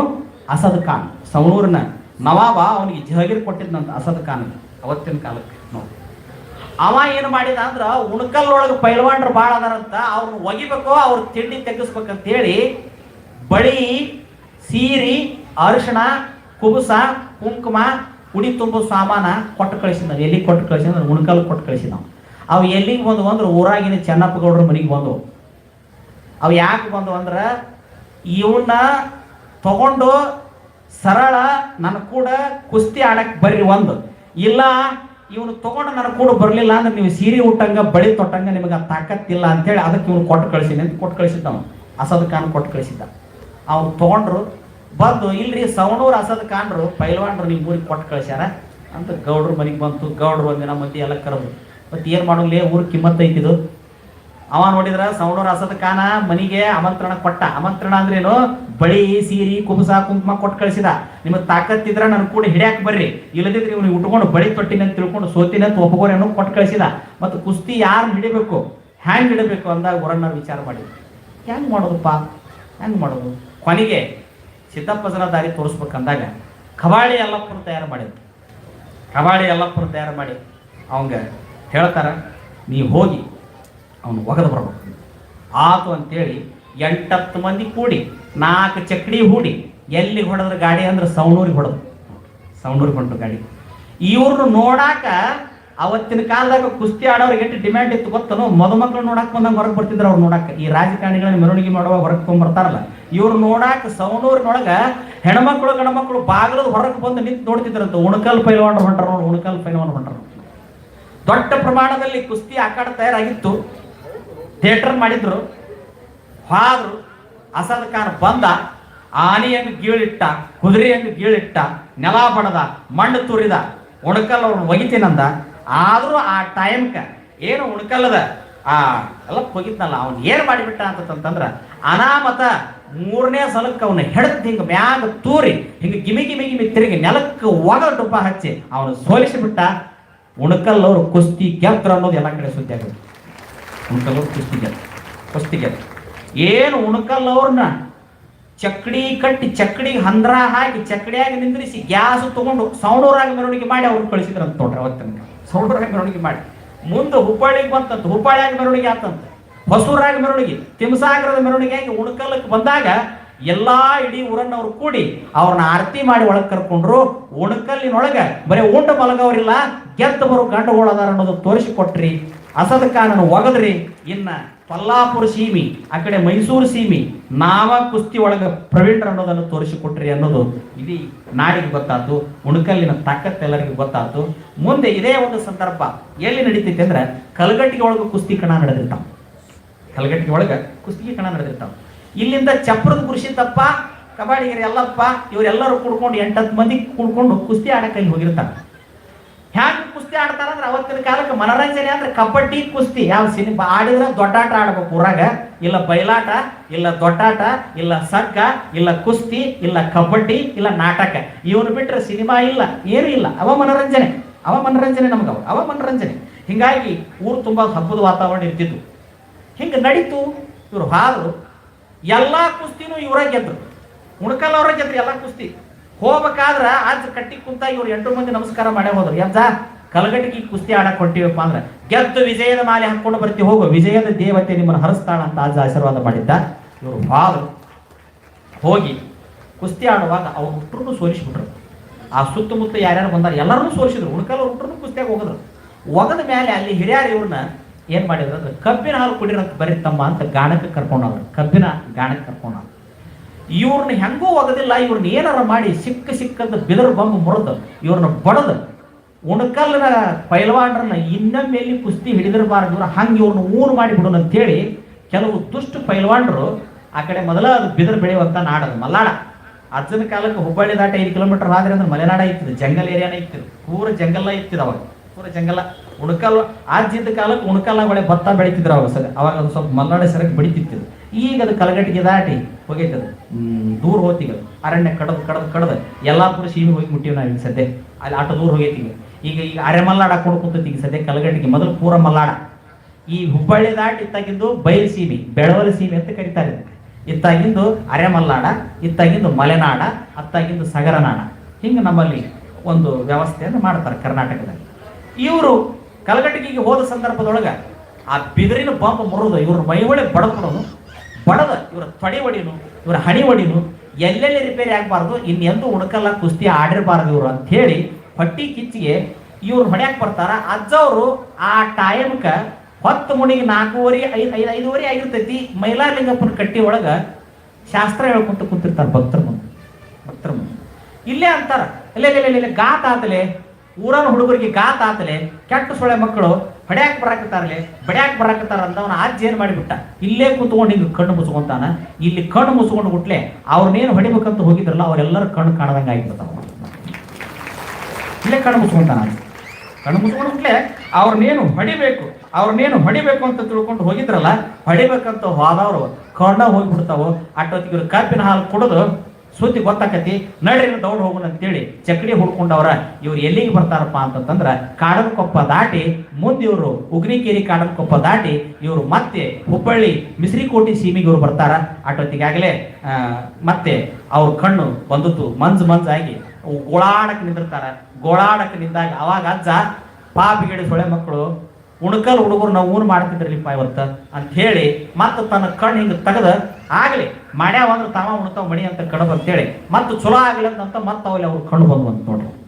ಕಣ್ಣು ಬಂದು ಅಂದ್ರೆ ಮಹಾತ್ಮರು ಇಲ್ಲೇ ಕುಂತು ಎಲ್ಲವನ್ನ ನಿಯಂತ್ರಿಸುವಷ್ಟು ಸಾಮರ್ಥ್ಯ, ಶಕ್ತಿ, ಭಕ್ತಿ ಅದು ಯಾರಿಗಿರ್ತತಿ ಅಂದ್ರ ಅದು ಸಿದ್ದಪ್ಪಸನಂತ ಮಹಾತ್ಮರಿಗೆ, ಜ್ಞಾನಿಗಳಿಗೆ ಇರ್ತತಿ ಅನ್ನುವಂಥದ್ದನ್ನ ನಾವು ನೋಡ್ಬೇಕಾಕತಿ.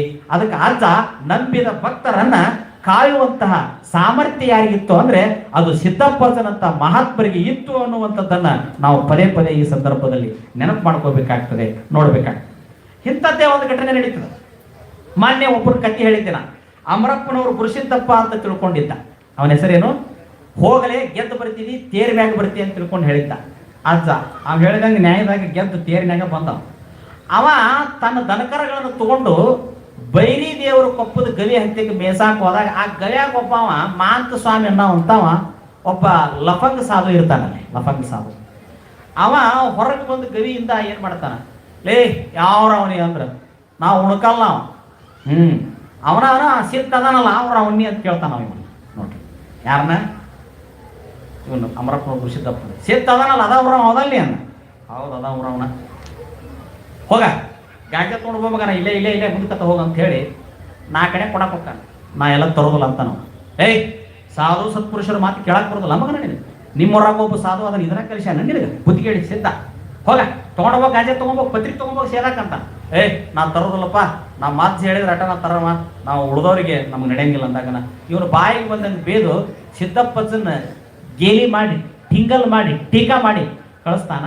ಇವ ಮುಖ ಸಪ್ಪಗ ಮಾಡ್ಕೊಂಡು ನನ್ನ ಸಲುವಾಗಿ ನಮ್ಮ 3 ಅಜ್ಜನ ಬೇಯಿಸ್ಕೋಬೇಕಾತಲ್ಲ, ನನ್ನ ಸಲುವಾಗಿ ನಮ್ಮ ಅಜ್ಜನ ಬೇದ್ರಲ್ಲ ಅಂತ ಮುಖ ಸಪ್ಪಗ ಮಾಡಿಕೊಂಡು ಇವ ಹೊಳ್ಳಿ ಬೈರಿದೇವ್ರ ಕೊಪ್ಪದಿಂದ ಉಣ್ಕಲ್ಕ್ ಬಂದು ಅಜ್ಜ ಕುಂತಾಗ ರಾತ್ರಿ ಅಜ್ಜನ ಮುಂದೆ ಹೇಳ್ತಾನೆ, ಯಜ್ಜ ದನ ಮೇಸಾಕ್ ಹೋದಾಗ ಆ ಬೈರಿದೇವ್ರ ಕೊಪ್ಪದಾಗ ಒಬ್ಬ ಮಾತು ಸ್ವಾಮಿ ಅಂತಪ್ಪ ಅವ ಬಾಯಿಗೆ ಬಂದಂತ ಮಾತಾಡಿದ್ನೋ ಯಜ್ಜ ಹಿಂಗ ಬೇದ. ಹೌದಾಲೆ ನಡಿಲೆ ಬೆಳಗರದ ಮೇಲೆ ಹೋಗೇ ಬಿಡೋಣ ಅಂತೇಳಿ 4 ಮಂದಿ ಕರ್ಕೊಂಡು ಅಜ್ಜ ಎಲ್ಲಿಗೆ ಹೋಗ್ತಾನೆ.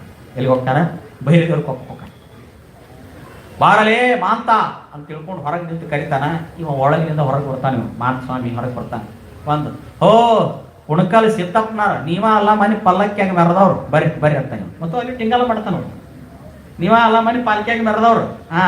ಹೌದಪ್ಪ ಮೆರೆದಿವಿ ಏನೀಗ ಅಂತಾನ. ಬರ್ರಿ ಬರ್ರಿ ಯಾಕೆ ಬಂದ್ರಿ? ಮತ್ತು ನಮ್ಮ ಹುಡುಗ ಬಂದ್ರೆ ನಮ್ಮ ಸಿದ್ದಪ್ಪ ಬಂದ್ರೆ ನಮ್ಮ ಅಮರಪ್ಪನವ್ರು ಸಿದ್ದಪ್ಪ ಏನು ಬೇಕಾದ ದಂಧಿ ಅಂತಲ್ಲ, ಹಿಂಗ್ಯಾಕೆ ಮಾತಾಡಿ? ನಾ ಏನು ಅಂದಿಲ್ಲ ಅವಂಗ, ಹೋಗಿ ಪತ್ರಿ ತೊಗೊಂಡು ಬಾರ್ಲಿ ಅಂದ್ರೆ ಮಳ ಉದ್ದ ಮಾತಾಡಿದ. ಮತ್ತು ಅದಕ್ಕೆ ನಾ ಬೇದಿನಿ ಅವನ್ನ. ಹೌದು ಅವ ಬಂದಾನ ದನಕರಿ ಚಾಕ್ರಿ ಮಾಡಕ್ಕೆ, ನೀ ಕುಂತಿದಿ ಸಾಧು ಆಗಿ ಒಳಗೆ ಕುಂತಾವ. ಸಾಧುನ ಕೆಲಸ ಏನಿರ್ಬೇಕು ಅದನ್ನ ಮಾಡ್ಬೇಕು. ಬಂದವ್ರು ಬಂದು ಬಾಯಿಗೆ ಬಂದಂಗೆ ಬೇಕು ಅಂತ ಕುಂತ್ರೆ ಸಾಧು ಹಾಕ ನನಗೆ ತೀಬ್ರಿಗಿಡಿ ಅಂತಾನೆ. ನಿನ್ನಂತವ್ರ ಕಡೆಯಿಂದ ಬುದ್ಧಿ ಹೇಳಿಸುವಷ್ಟು ಯೋಗ್ಯತೆ ನನಗೇನಿಲ್ಲ ಅಂತ ತಿಳ್ಕೊಬೇಡ. ನಾನು ಮನಸ್ಸು ಮಾಡಿದ್ರೆ ನಿಮ್ಮ ಅಪ್ಪ ಅಂತ. ನೀವು ಯಾರು ಅಲ್ಲಿ ಬೈರದೇವ್ರ ಕೊಪ್ಪದಾಗ ಕುಂತು ಕಾಳು ಸಾಧು. ಅವಾಗ ಸಿದ್ದಪ್ಪ ಅಜ್ಜ ಅಲ್ಲಿ ಒಂದು ಲಾಟನ್ ಇಟ್ಟಿರ್ತಾರ. ಆ ಲಾಟನದ ಗ್ಲಾಸ್ ತಗೊಂಡವನ ಲೇ ಒಕ್ಕರದಂತ ಅಂತ ಇನ್ನು 3 ದಿನದಾಗ ನೀನು ಧಾರವಾಡ ಪೇಟೆಗೆ ಮೆರೆಸಿ ಜಾತ್ರೆ ಮಾಡ್ತಾರಲಿ ಅಂತ ಗ್ಲಾಸ್ ಬೀಚ್ ಒಗದ್ ಬರ್ತಾನ. ಆ ಗ್ಲಾಸ್ ಹೊಡಿದ್ರಲ್ಲ ಹೆಂಗಿರ್ಬೇಕು ಹಂಗೆ ಇರ್ತೈತಿ. ಹೊಳ್ಳಿ ಮಂದಿ ಕರ್ಕೊಂಡ್ ಬರ್ತಾನ. ಮುಂದೆ 3 ದಿವಸಕ್ಕೆ ಅಜ್ಜ ಅಂದ ಮೇಲೆ ಇವ ಏನಿತ್ತು ನೋಡಿ, ಇವ ಸಿದ್ದಿ ಗೊಬ್ಬಿ ಕಳುವು ಮಾಡಿರ್ತಾನ. ಇವನು ಪೊಲೀಸರು ತಗೊಂಡು ಹೋಗಿ ಇವನು ಬಜಾರದಾಗ ಮೆರವಣಿಗೆ ಮಾಡ್ಕೊಂತ ಇವನು ಕೊಳ್ಳಾಗ ಹಾರ ಹಾಕಿ ಇವನು ಮೆರವಣಿಗೆ ಮಾಡ್ಕೊಂತ ಬೆರೆಸ್ಕೊಂತ ಹೋಗ್ತಾರ. ಯಾರನ್ನ ಒಕ್ಕದಂತ ಮಾಡ್ತಾರೆ. ಓದ್ ಲಾಕಪ್ನ್ಯಾಗ ಧಾರವಾಡ ಜೈಲ್ನಾಗ ಒಗಿತಾರ. ಬ್ರಿಟಿಷರ್ ಸರ್ಕಾರ ಇತ್ತವಾಗ. ಓದ್ ಜೈಲ್ನಾಗ ಒಗಿತಾರ. ಪಶ್ಚಾತ್ತಾಪ ಪಡ್ತಾನ. ಸಿದ್ದಪ್ಪಜ್ಜ ಒಳಗೆ ಸುಟ್ಟ ನಿಜವಾದ ಸಾಧು. ನಾನು ಹೆಂಡ್ರನ ಮಕ್ಕಳನ್ನ ಜ್ವಾಕಿ ಮಾಡ್ಲಾರದಕ್ಕೆ ಸುಳ್ಳ ಸಾಧು ಆಗಿ ನಾ ಬಂದಾವ. ಕೆಲವರು ಸಂಸಾರಕ್ಕೆ ಬೇಸರಾಗಿ ಬಂದ ಸಾಧುಗಳು ಇರ್ತಾರೆ. ಇನ್ನು ಕೆಲವರು ತಮ್ಮ ಬದುಕನ್ನು ನಿಭಾಯಿಸಲಾರದಕ್ಕೆ ವೇಷ ಹಾಕೊಂಡು ಬಂದವರು ಇರ್ತಾರ. ಸಾಧುಗಳೊಳಗೆ ನಾನಾ ತರ ಇರ್ತಾರೆ. ಸಾಧುಗಳ ಬೇರೆ, ವಿರಕ್ತ ಮಠದ ಸ್ವಾಮಿಗಳ ಬೇರೆ. ವಿರಕ್ತ ಮಠದ ಸ್ವಾಮಿಗಳು ಅವ್ರ ಪಟ್ಟಾಧಿಕಾರಿಗಳು, ಅವ್ರದೊಂದು ಸ್ಥಾನನ ಬೇರೆ. ಇನ್ನು ಅವಧೂತರ ಬೇರೆ, ಆರೋಢರ ಬೇರೆ. ಇವ ಹೆಂಡ್ರ ಮಕ್ಕಳ ಸರೋಲಾರದಕ್ಕೆ ಸುಳ್ಳಿಲ್ಲ ನಾನು ಕ್ಯಾಮಿ ಹಾಕೊಂಡು ಬಂದ ಕಾಳ. ಇವತ್ತು ಅಂಥ ಸಾಧು ನಾ ಬೇದ ಎಂಥ ಪಾಪ ಕಟ್ಕೊಂಡೆ ಅಂತೇಳಿ ಪಶ್ಚಾತ್ತಾಪ ಮಾಡ್ಕೊಂಡ. ಒಳಗೆ ಕೂತು ಅಲ್ಲೇ ಜೈಲಿನಾಗೆ ಸಿದ್ದಪ್ಪನ ನೆನೆಸಕತ್ತ. ಯಜಾ ತಪ್ಪಾತು ಮರಯ, ಎತ್ಕೊಳ್ಳೋ ನನ್ನ ಕ್ಷಮ ಮಾಡಪ್ಪ ಅಂದ. ಕೊನೆಗೆ ಆ ಕೊರಗು ಸಿದ್ದಪ್ಪನ ಕೇಳ್ತು, ಸುಟ್ಟೈತಿ ಈಗ ಸುಟ್ಟೈತಿ, ಈಗ ಬರೋಬ್ಬರಿ ಆಗೈತಿ. ಆ ತಾಳಲೆ ಅಪ್ಪನಾರ ಇನ್ನು ವಾರಕ್ಕೆ ಬಿಡುಗಡೆ ಮಾಡಿಸ್ತಾರಂತಾಳ. ಇಲ್ಲೇ ಕುತ್ಕೊಂಡು ಅದು ಕಟ್ಟಿ ಮೇಲೆ ಮುಂದೆ ವಾರದಾಗ ಅವ್ನು ಏನು ತಿಳಿತ ಏನಿಲ್ಲ, ಲಾಕಪ್ನಿಂದ ಬಿಡುಗಡೆ ಮಾಡಿದ್ರು. ಬಿಡುಗಡೆ ಮಾಡಿದ ಮೇಲೆ ಅವ ಬೈರಿ ದೇವ್ರ ಕೊಪ್ಪ ಗಲಿಗೆ ಹೋಗ್ಲಿಲ್ಲ. ನೆಟ್ಟಗೆ ಉಣಕಲ್ಕ್ ಬಂದು ಅಜ್ಜಗೆ ಸಾಷ್ಟಂಗ ಹಾಕಿ, ಯಜಾ ಇನ್ನು ಮೇಲೆ ಸಾಧು ಆಗೋದಿದ್ರೆ ಪಕ್ಕ ಆಗಬೇಕ ಹೊರತು ಕಾಳು ಸಾಧು ಆಗಿ ನಾನು ನಿಮ್ಮಂತ ಮಹಾತ್ಮರ ಬೇದನ ಪಾಪ ಕಟ್ಕೊಳ್ಳೋದಿಲ್ಲಪ್ಪ, ನಾನು ಪರಿಶುದ್ಧವಾದ ಬದುಕ್ತೀನಿ ಅಂತೇಳಿ ಅವರಿಂದ ಉಪದೇಶ ತಗೊಂಡು 1 ವಾರ ಅವ್ರ ಸೇವಾ ಮಾಡಿ ಅವ್ರ ಕಡೆಯಿಂದ ತಿಳುವಳಿಕೆ ತಗೊಂಡು ಅವ ಕೊನೆಗೆ ಎಲ್ಲಿಗೆ ಹೋಗ್ತಾನೆ ಅಂತಂದ್ರೆ ಮತ್ತೆ ಅವ ಮುಂದೆ ದೇಶಾಂತರವಾಗಿ ಹೋದ. ಅವ ಒಳ್ಳೆಯವನಾದ ಅನ್ನುವಂಥದ್ದು ಅಜ್ಜವರ ಚರಿತ್ರೆಯಲ್ಲಿ ಬರ್ತದೆ. ಇಂಥ 1 ಅಲ್ಲ 2 ಅಲ್ಲ 3 ಅಲ್ಲ ಅನೇಕ ಘಟನೆಗಳನ್ನ ಪೂಜ್ಯರಾಗಿರ್ತಕ್ಕಂಥ ಸಿದ್ದಪ್ಪಜ್ಜನವರು ಮಾಡ್ತಾರೆ. ಅವರು ತಮಗಾಗಿ ಏನು ಮಾಡಿಕೊಂಡವರಲ್ಲ, ಜಗತ್ ಕಲ್ಯಾಣಕ್ಕಾಗಿ ಮಾಡಿದರು. ತಮಗಾಗಿ ಅವರು ಏನನ್ನೂ ತಮಗಾಗಿ ತೆಗೆದುಕೊಂಡವರಲ್ಲ. ಅವು ಎಲ್ಲವೂ ಕೂಡ ಪ್ರಪಂಚಕ್ಕಾಗಲಿ, ಭಕ್ತರಿಗಾಗಲಿ, ಮನುಷ್ಯರಿಗಾಗಲಿ ಅಂತ ತಿಳ್ಕೊಂಡು ಅವರು ಹೇಳಿದರು. ಒಂದೀಟು ಕುಲ ಗೋತ್ರ ಏನು ಮಾಡಲಿಲ್ಲ. ಎಲ್ಲರಲ್ಲೂ ಸಮಾನವಾಗಿ ಕಂಡ್ರು, ಯಾರಲ್ಲೂ ಭೇದ ಮಾಡಲಿಲ್ಲ. ಅವ್ರು ಕುಂತಂಥ ಸಂದರ್ಭದಾಗ ಈ ಊರ ಒಬ್ಬ ಅಲ್ಲಿ ಸಾಬನವ ನಮ್ಮ ಮುಸಲ್ಮಾನರವ ನಾಯಕಿ ಸ್ವಾಮಿ ನಮಸ್ಕಾರ ಮಾಡಬೇಕು ಅಂತೇಳಿ ಹಿರಿಯರು ಕೂಡ ಹೊಂಟಾಗ ಮೈಲಾರಿಗಪ್ಪನ ಕಟ್ಟಿ ಕುಂತಿರ್ತಾನ. ಎಲ್ಲ ಹಿರಿಯರು ಆಚೆ ಕುಂತಾನಪ್ಪ ಅಂತ ನಮಸ್ಕಾರ ಮಾಡಕ್ ಬರ್ತಾನೆ. ಇವನು ಮತ್ತೆ ಇವ್ನು ಹೋಗ್ಯಾರ ಮತ್ತೆ ನಾ ಹೆಂಗೆ ಬಿಡ್ಲಿ ಅಂತೇಳಿ ಇವನು ಬಿಡೇಕ್ ನಮಸ್ಕಾರ ಮಾಡಕ್ ಹೋಗ್ತಾನೆ. ಕೆಲವರು ಬಿಡೇಕ್ ಮಾಡ್ತಿರ್ತಾರೆ, ಹಂಗೆ ಮಾಡಬಾರ್ದು. ಮಾಡೋದಿದ್ರೆ ಸ್ವಾಮಿಗಳಿಗೆ ಭಕ್ತಿಯಿಂದ ಮಾಡಬೇಕು. ಮಾಡೋಕ್ಕಾಗಲಿದ್ರೆ ನಿಮ್ಮ ಧರ್ಮ ನಿಮ್ಮ ಕರ್ಮ ಸುಮ್ಮನೆ ಸರದು ಬಿಡ್ಬೇಕಂತ. ಇನ್ನು ಕೆಲವರು ನೋಡ್ತಿರ್ತಾರೆ, ಹಿಂಗೆ ಹಿಂಗೆ ನೆಲ ಗೆಬ್ಕೊಂಡು ಮಾಡ್ತಿರ್ತಾರೆ, ನಮಸ್ಕಾರ ಅಂತಾರೆ. ಅವ್ರು ಕೇಳ್ಯಾರ ಹಿಂಗೆ ಹಿಂಗೆ ಹಿಂಗೆ ನೆಲ. ಇನ್ನು ಕೆಲವರು ಬಗ್ಗುದ ಇಲ್ಲ, ಸೊಂಟನ ಬಾಗುದಿಲ್ಲ. ನಮಸ್ಕಾರ ಮಾಡೋದ್ರೆ ಒಂದು ಪದ್ಧತಿ. ಶಿರ ಬಾಗ್ಬೇಕಂತ, ಹಣಿ ಹತ್ಬೇಕಂತ, ಇಲ್ಲ ಈ ಹಸ್ತ ಅವ್ರು ನಿಂತ ಜಾಗ ಮುಟ್ಬೇಕಂತ, ಬಾಗ್ಬೇಕಂತ. ಗುರುವಿಗೆ ಬಾಗೋದಂದ್ರೇನು? ಅಹಂಕಾರ ಕಳ್ಕೊಳಕ ಗುರುವಿಗೆ ನಮಸ್ಕಾರ ಮಾಡಿದಂಗಂತ. ಗುರು ದೊಡ್ಡವಂತಲ್ಲ. ಇತ್ತಿತ್ತಲಲ್ಲಿ ನಮ್ಮಲ್ಲಿ ಕೆಲವು ರಾಜಕಾರಣಿಗಳು, ಕೆಲವು ದೊಡ್ಡ ದೊಡ್ಡ ಅಧಿಕಾರಿಗಳು, ಶ್ರೀಮಂತರು, ಈ ರಾಜಕಾರಣಿದಂಗೆ ಕೂಡ ಈ ಸೊಳೆ ಮಕ್ಕಳು ಸುದ್ದಿ ಹೇಳಬಾರ್ದು ನಾವು. ಅವ್ರವ್ರ ಸುದ್ದಿ ತೆಗೆದ್ರೆ ಮೈಯ ಗುರಿ ಬೀಳ್ಬೇಕು. ನೋಡ್ಬೇಕು ಅವ್ರ ಸುದ್ದಿನ ಹಿಂಗೆ ಹಿಂಗೆ ಹಿಂಗೆ ಹಿಂಗೆ ಅಡ್ಡ ಶಡಬೇಕು. ಬರ್ರಿ ಅಡ್ಡ ಶಟಿತಾವ. ಒಬ್ರು ಇಳಕಲದ ಮಾತು ಸ್ವಾಮಿಗಳಿಗೆ ಬರೀ ಒಂದು ಬೇವಿನ ಗಿಡ ಕೊಡ್ತೀನಿ ಅಂತೇಳಿ ಒಂದು ಸೊಟ್ಟ ಗಿಡ ಕೊಟ್ಟನಂತ ಮಗ. ಒಂದು ಸೊಟ್ಟ ಗಿಡ ಅಜ್ಜಾರ್ ಎಲ್ಲರ ಕುದುರೆ ಮ್ಯಾಗ ಹೊಂಟಾಗ ಎಲ್ಲರೂ ಹಿಂಗೆ ನಮಸ್ಕಾರ ಮಾಡಿದ್ರೆ ನೀವು ಹಿಂಗೆ ಹಿಂಗೆ ಒಂದು ನಮ್ಮನೆ ಡ್ಯಾನ್ಸ್ ಮಾಡ್ಕೊಂತ ಮಾಡವಂತ. ಅಜ್ಜ ನೋಡಿದಂತ ಬರ್ತೈತಿ ಮಗನ ಒಂದಿನ ಟೈಮ್ ಬಂತು. ಹ್ಯಾಂಗ ಲಕ್ಕ ಹೊಡೆದಿತ್ತಂದ್ರೆ ಅವ ಹ್ಯಾಂಗ ಕೈ ಮಾಡಿದ ಸೇಮ್ ಹಂಗ ಪಾಲಿಸಿ ಹೊಡೆದಿತ್ತಂತ ನೋಡಿ. ಸೇಮ್ ಹಂಗ ಹೊಡೆದಿತ್ತು. ಇಳಕಲದ ಮಾತು ಸ್ವಾಮಿ ಚೈತ್ರಿಯಲ್ಲಿ ಬರ್ತೈತಿ. ಅದಕ್ಕೆ ಮಹಾತ್ಮರು ಸಣ್ಣವರಿರಲಿ ದೊಡ್ಡವರಿರಲಿ ಲಾಂಛನಕ್ಕೆ ಶರಣೆಂಬೆ. ಬಂದಾರಿಲ್ಲ ಗುರುಗಳು, ಅವ್ರು ಹೆಂಗಾರ ಇರಲಿ, ನೀ ನಮಸ್ಕಾರ ಮಾಡಿದ್ರೆ ಅದನ್ನ ಅಡಗಳಿಸ್ಕೊಳ್ಳೋ ಶಕ್ತಿ ಅವ್ರಿಗೆ ಐತಿ ಇಲ್ಲೋ ಗೊತ್ತಿಲ್ಲ. ಯೋಗ್ಯತರ ಅದನ್ನ ದಕ್ಕಿಸ್ಕೊಂತಾನೆ. ಇಲ್ಲಿ ಕ್ರಮ ಹಾಳಾಗ್ಬೇಕಾನ. ನಿನ್ನ ಕರ್ತವ್ಯ ಏನೈತಿ ನೀ ಮಾಡಿ ಸರ್ಕೊಂಬಿಡ ಅಂತ ಹೇಳ್ತಾರ. ನಿನ್ನ ಕರ್ತವ್ಯ ಏನೈತಿ ನಮಸ್ಕಾರ ಮಾಡಿ ಸರ್ಕೊಡಪ್ಪ. ಬಿಡೇಕ್ ಮಾಡೋದು, ಹಿಂಗೆ ಮಾಡಿದಂಗೆ ಮಾಡೋದು, ಹಂಗೆ ಮಾಡಿದಂಗೆ ಮಾಡಂದ್ರೆ ಮಾಡಕ್ ಹೋಗ್ಬಿಡ, ಸರ್ದು ಬಿಡ ಅಂತ ಏನಾಗೋದೈತಿ? ನೀವು ಒಬ್ಬ ಬಾಗೋದು ಬಿಟ್ರೆ ಏನು ಮಾತ್ಮರ ಕಿಮ್ಮತ್ತೇನು ಸಣ್ಣದಾಕತ್ತೇನು? ಇಲ್ಲ, ಮಹಾತ್ಮರ ಅವ್ರು ದೊಡ್ಡವರು. ಇವೇನು ಮಾಡಿದ ಅಂದ್ರೆ ಬಿಡೇಕ್ ನಮಸ್ಕಾರ ಮಾಡಿದ ಅಜ್ಜ ಅಂತಾನ. ಲೇ ಸಾಬ, ಮಹಾತ್ಮರು ಗಾಳಿ ಬೆಳಕ ನೀರಿದ್ದಂಗಲೇ. ಸೂರ್ಯ ಒಬ್ಬರು ಮನಿ ಮ್ಯಾಗ ಬೆಳಕು ಕೊಟ್ಟು ಇನ್ನೊಬ್ಬರು ಮನಿ ಮ್ಯಾಗ ಬೆಳಕು ಕೊಡೋದು ಬಿಡ್ತಾನಲ್ಲೇ. ಗಾಳಿ ಒಬ್ರು ಮೂಗಿನಾಗ ಹೋಗಿ ಇನ್ನೊಬ್ರು ಮೂಗಿನಾಗ ಒಲ್ಲೆ ಅಂತ ತನಲೆ. ಹಂಗ ಮಹಾತ್ಮರು ಎಲ್ಲರಿಗೂ ಬೇಕಾದಂಗ. ಅಲ್ಲಾನು ಅವನ, ಫಕೀರ್ನು ಅವನ, ಸ್ವಾಮಿನೂ ಅವನ, ಸಾಧುನು ಅವನ. ಮಹಾತ್ಮರೊಳಗೆ ಭೇದ ಮಾಡಬಾರದಲೇ. ಮಸೂತಿಯಾಗಿರೋ ಮುಲ್ಲಾನು ಆಟ, ಮಠದಾಗಿರೋ ಸ್ವಾಮಿನೂ ಆಟ. ಎಲ್ಲರನ್ನ ಪ್ರೀತಿಯಿಂದ ನೋಡ್ಬೇಕಲೇ ಒಂದ ದೃಷ್ಟಿಲಿ ಅಂದಾಗ ಅವನು ಹೆದರಿ ಅಪ್ಪ ನಮ್ಮ ಮನಸ್ಸಿನಾಗ ಅನ್ಕೊಂಡು ಇವಂಗ ಗೊತ್ತಾತಂತ ಅವ್ನು ಸಾಷ್ಟಾಂಗನ ಹಾಕಿಬಿಟ್ಟಂತ. ಸಾಷ್ಟಾಂಗನ ಹಾಕಿ ಯಜ ನನ್ನ ಮನಸ್ಸಿನಾಗ ಬೇದಿತ್ತಪ್ಪ, ನಾ ಮುಸಲ್ಮಾನರ ಅವ ನಾಯಕ ಲಿಂಗಾಯತ ಸ್ವಾಮಿಗಳಿಗೆ ನಮಸ್ಕಾರ ಮಾಡ್ಲೇನೋ ಅಹಂಕಾರ ಇತ್ತಪ್ಪ, ಅದನ್ನ ಇವತ್ತು ನಾನು ಸುಟ್ಟೆ, ಅದನ್ನ ಇವತ್ತು ಸುಟ್ಟೆ ಅಂತ ಹೇಳಿ. ಅದಕ್ಕೆ ಯಾವರೇ ಇರಲಿ ಮಹಾತ್ಮರು, ಯಾವುದೇ ಕುಲದವರಿರಲಿ, ಯಾವುದೇ ಜಾತಿಯವರಿರಲಿ, ಯಾವುದೇ ಧರ್ಮದವರಿರಲಿ, ಅವರಲ್ಲಿ ತಪಸ್ಸು ವೈರಾಗ್ಯ ಶಕ್ತಿ ಇತ್ತಂದ್ರ ಅವ್ರ ಕುಲ ನೋಡಬೇಡ್ರಿ, ಅವರಿಗೆ ನಮಸ್ಕಾರ ಮಾಡ್ರಿ, ಅವರಿಗೆ ಭಾಗ್ರಿ, ಅವರಿಗೆ ಗೌರವಿಸ್ರಿ. ಅವ್ರಿಗೆ ಬಾಗೋದ್ರಿಂದ ಅವ್ರ ಕಿಮ್ಮತ್ ಹೆಚ್ಚಾಗೋದಿಲ್ಲ, ನಿಮ್ಮ ಕರ್ಮ ಕಡಿಮೆ ಆಕಾವಿಟ್ಟ. ಅವ್ರಿಗೆ ಬಾಗೋದ್ರಿಂದ ಅವ್ರು ಹಿಂಗೆ ಕೈ ಮಾಡಿದ್ರಂದ್ರೆ ನೀವು ದೊಡ್ಡವ್ರಾಕಿರಿಟ, ಅವ್ರು ದೊಡ್ಡವ್ರಾಗೋದಿಲ್ಲ, ಅವ್ರು ದೊಡ್ಡವ್ರಾದಾರ. ಈಗ ಯಾರೋ ಹೇಳ್ತಾರೆ ಸಿದ್ಧಗಂಗಾ ಶ್ರೀಗಳವರಿಗೆ ಭಾರತ ರತ್ನ ಕೊಡ್ರಿ, ಭಾರತ ರತ್ನ ಕೊಡ್ರಿ. ಭಾರತ ರತ್ನ ಸಿದ್ಧಗಂಗಾ ಸ್ವಾಮಿಗಳಿಗೆ ಕೊಟ್ರ ಸಿದ್ಧಗಂಗಾ ಸ್ವಾಮಿಗಳು ದೊಡ್ಡವರಾಗೋದಿಲ್ಲ. ಸಿದ್ಧಗಂಗಾ ಸ್ವಾಮಿಗಳು ಭಾರತ ರತ್ನ ಕೊಡ್ಲಿ ಅಂತ ಅವ್ರು ಇವತ್ತು ತಮ್ಮ ಮಠದಾಗ ದಾಸೋಹ ಮಾಡಿಲ್ಲ. ಜಗತ್ ಕಲ್ಯಾಣ ಆಗಲಿ, ಜಗತ್ತಿನ ಮಕ್ಕಳು ಉದ್ಧಾರ ಆಗ್ಲಿ ಅಂತ ನಿಸ್ವಾರ್ಥದಿಂದ ಮಾಡ್ಯಾರ. ಭಾರತ ರತ್ನ ಕೊಡೋದ್ರಿಂದ ಭಾರತದ ಕಿಮ್ಮತ್ ಹೆಚ್ಚಕತೆ ಹೊರತು ಸಿದ್ಧಗಂಗಾ ಸ್ವಾಮಿಗಳು ಅದರಿಂದ ದೊಡ್ಡವರು ಆಗೋದಿಲ್ಲ, ಸಣ್ಣವರು ಆಗೋದಿಲ್ಲ. ಅವರು ನಿರಾಲಂಬ ಮೂರ್ತಿಗಳು. ಬೇಕೆನಲಾಗದು ಶರಣಂಗೆ, ಬೇಡೆನಲಾಗದು ಶರಣಂಗೆ. ಬೇಕು ಬೇಡೆಂಬೆರಡು ಭವ ಬೀಜಗಳ ಹುರಿದು ಲೋಕದೊಳಗಿದ್ದು ಇಲ್ಲದ ಮಹಿಮಗೆ ಜಯಮಂಗಲಂ ನಿತ್ಯ ಶುಭ ಮಂಗಲಂ ಜಯ ಜಯತು ಶಿಶು ಮಹಂತ ಲಿಂಗೇಶಗೆ ಅಂತ ಹೇಳ್ತಾರ. ಅವರು ಬ್ರಹ್ಮ ಪದವಿಯನಲ್ಲೇ, ವಿಷ್ಣು ಪದವಿಯನಲ್ಲೇ, ರುದ್ರ ಪದವಿಯನಲ್ಲೇ, ಮತ್ತಾವ ಪದವಿಯನಲ್ಲೇನಯ್ಯ. ನಿಮ್ಮ ಸದ್ಭಕ್ತರ ಪಾದವ ನರಿದಿಪ್ಪ ಮಹಾಪದವಿಯನೇ ಕರುಣಿಸೋ ಕೂಡಲ ಸಂಗಮ ದೇವ ಅಂತೇಳಿ ಎನಗಿಂತ ಕಿರಿಯರಿಲ್ಲ, ಶಿವಭಕ್ತರಿಗಿಂತ ಹಿರಿಯರಿಲ್ಲ ಅಂತೇಳಿ ಅವ್ರು ಬಾಗಿಕೊಂಡು ನಡೆದವರ ಹೊರತು ಅವ್ರು ಎಂದೂ ಅಹಂಕಾರದಿಂದ ಮೆರೆದವರಲ್ಲ. ಅಹಂಕಾರದಿಂದ ಮೆರೆದವ್ರನ್ನ ಭೂಮಿ ಬಹಳ ದಿನ ಇಟ್ಕೊಳ್ಳೋದು ಇಲ್ಲ. ಅದು ಹೆಣ್ಣಾಗಲಿ ಗಂಡಾಗಲಿ ದೊಡ್ಡವಾಗಲಿ ಶ್ರೀಮಂತಾಗಲಿ ಅಹಂಕಾರ ಯಾರಲ್ಲಿ ಬರಬಾರದು. ಅದನ್ನು ಬಿಟ್ಟು ನಾವು ಗುರುವಿಗೆ ನಿರಹಂಕಾರದಿಂದ ನಮಸ್ಕಾರ ಮಾಡಬೇಕನ್ನುವಂಥ ಸತ್ಯ ಒಬ್ಬ ಮುಸಲ್ಮಾನ ಭಕ್ತನಿಂದ ಅಜ್ಜ ಜಗತ್ತಿಗೆ ತೋರಿಸಿಕೊಟ್ಟ ಅನ್ನುವಂತಹ ಸತ್ಯವನ್ನ ಈ ಸಂದರ್ಭದಲ್ಲಿ ನಾವು ತಿಳ್ಕೊಳ್ಬೇಕಾಗ್ತದೆ. ಇದೇ ಸಂದರ್ಭದೊಳಗೆ ಹೆಬ್ಬಳ್ಳಿ ಒಳಗೆ ಒಬ್ಬ ಹುಸೇನ್ ಸಾಬ್ ನಾವು ಆಸ್ತಿ ಸಲುವಾಗಿ ಒಂದು ಕೂನು ಮಾಡಿ ಉಣ್ಕಲ್ ದರ್ಗಾಕ್ ಬರ್ತಾನವ. ಸಿದ್ದಪ್ಪ ಸದನ ಅವ್ನ ಹತ್ಯಕ್ಕೂ ಆದ್ರೆ ನಾನು ಉಳಿಸ್ಕೊಂತಾನ ಅಂತೇಳಿ ಸಿದ್ದಪ್ಪಸನ ಪಾದ ಮುಟ್ಟಕ್ಕೆ ಬರ್ತಾನೆ. ಕೊಡೋದಿಲ್ಲಲೇ ಅಜ್ಜ ಪಾದ ಕೊಡೋದಿಲ್ಲ, ಹೋಗು ಹೋಗು ಹೋಗು ಅಜ್ಜ ಪಾದ ಕೊಡೋದಿಲ್ಲ, ಹೋಗು ಪಾದ ಕೊಡೋದಿಲ್ಲ ಹೋಗು ಅಂತ. ಕೊಡೋದಿಲ್ಲ ಹೋಗು, ಅದೇನಾಗಬೇಕಾಕೈತೆ ಹೋಗು, ಅದೇನಾಗಬೇಕಾಕೈತೆ ಹೋಗಂತಾರ ಅಜ್ಜ. ಅಲ್ಲಿ ಕುಂತು ಭಕ್ತರು ಅಂತಾರೆ, ಯಪ್ಪ ಅವ್ನಿಗೆ ಯಾಕೆ ಪಾದ ಕೊಡ್ಲಿಲ್ಲ ನೀವು ಅಂದ್ರೆ, ಹೆಬ್ಬಳ್ಳಿಯಾಗ ಆಸ್ತಿ ಸಲುವಾಗಿ ಒಬ್ರು ಕೂನ್ ಮಾಡಿ ಬಂದಲ್ಲಿ ಅವ್ನು ಪೊಲೀಸರು ಹುಡುಕಾಕತ್ತಾರ, ಒಬ್ರು ಕೊಂದು ಬಂದವನಿಗೆ ಗುರುವಿನ ಪಾದ ಎಂದಾರ ತಟ್ಟತ್ತೆ ಅಲ್ಲಿ ಅಂತ ಹೇಳ್ತಾರ. ಕೊನೆಗೆ ಈ ಸುದ್ದಿ ಗೊತ್ತಾಗಿ ಇವ ಉಣ್ಕಲ್ದಾಗ ಅದನ್ನ ಬಾ ಅಂತೇಳಿ ಇವ್ರು ಬಂದು ಹಿಡ್ಕೊಂಡು ಹೋಗ್ತಾರ. ಆ ಪೊಲೀಸರು ಬಂದು ಹಿಡ್ಕೊಂಡು ಹೋಗ್ತಾರ. ಅಂದ್ರೆ ಮಹಾತ್ಮರು ನಾವು ಕಣ್ಣಾಗಿ ಎಣ್ಣೆ ಬಿಟ್ಕೊಂಡು ಮಹಾತ್ಮರಿಗೆ ಏನು ಗೊತ್ತಾಗೋದಿಲ್ಲ ಬಿಡ ಅಂತ ನಾವು ತಿಳ್ಕೊಂಡಿರ್ತೀವಿ. ಹಿಂಗೆ ನೋಡಿದ್ರ ಅಂದ್ರೆ ಎಲ್ಲ ಗೊತ್ತಾಗಿಬಿಟ್ಟಿರ್ತಿತ್ತು ಅವ್ರಿಗೆ. ಈ ಒಂದು ಈಟ ಐತಿ ನೀರು ಅನ್ನೋದು ಎಲ್ಲ ಅವ್ರಿಗೆ ಗೊತ್ತಾಕಿತ್ತು. ಹಿಂಗಾಗಿ ಅವರು ಯಾರಿಗೂ ಅವ್ರು ಕೆಟ್ಟ ಮಾಡಲಿಲ್ಲ. ಕೆಲವ್ರನ್ನ ತಿದ್ದಿ ಬುದ್ಧಿ ಹೇಳಿದರು, ಕೆಲವ್ರನ್ನ ಬೇರೆ ಬುದ್ಧಿ ಹೇಳಿದರು, ಕೆಲವರಿಗೆ ಲೀಲೆಗಳನ್ನು ಮಾಡಿ ತೋರಿಸಿದರು. ಮಹಾತ್ಮರು ಯಾವುದನ್ನು ಕೂಡ ಇದು ಮಾಡಲಿಲ್ಲ. ಮಹಾತ್ಮರು ಯಾವುದನ್ನು ಕೂಡ ಮಾಡಲಿಲ್ಲ. ಒಬ್ಬವ ನಾಗಪ್ಪ ನಾವಿದ್ದ, ಹೆಬ್ಬಳ್ಳಿ ನಾಗಪ್ಪ ಅಂತಿದ್ದ ಊರವ. ನಾವು ಬರೇ ಎಲ್ಲರದನ್ನು ಟಿಂಗಲ್ ಮಾಡವ. ಎಲ್ಲರದು ಟಿಂಗಲ್ ಅಂದ್ರೆ ಅವ್ರಂಗ ನಾಟಕ ಮಾಡೋದು, ಅವ್ರಂಗ ನಾಟಕ ಮಾಡೋದು ಮಾಡ್ತಿರ್ತಾರ ನೋಡಿ, ಮಿಮಿಕ್ರಿ ಮಾಡ್ತಿರ್ತಾರ ನೋಡಿ ಅವ್ರಂಗ. ಯಾರ್ದು ಬಿಟ್ಟಿದ್ದಿಲ್ಲ ಅವ ಮಾತುಗಾರ. ಇವಂದು ಒಂದ್ಸಲ ಸಿದ್ದಪ್ಪ ಮಾಡೋಣ ಅಜ್ಜವ್ರ ಲೀಲಾದಾಗ ಇರ್ತಿದ್ರು.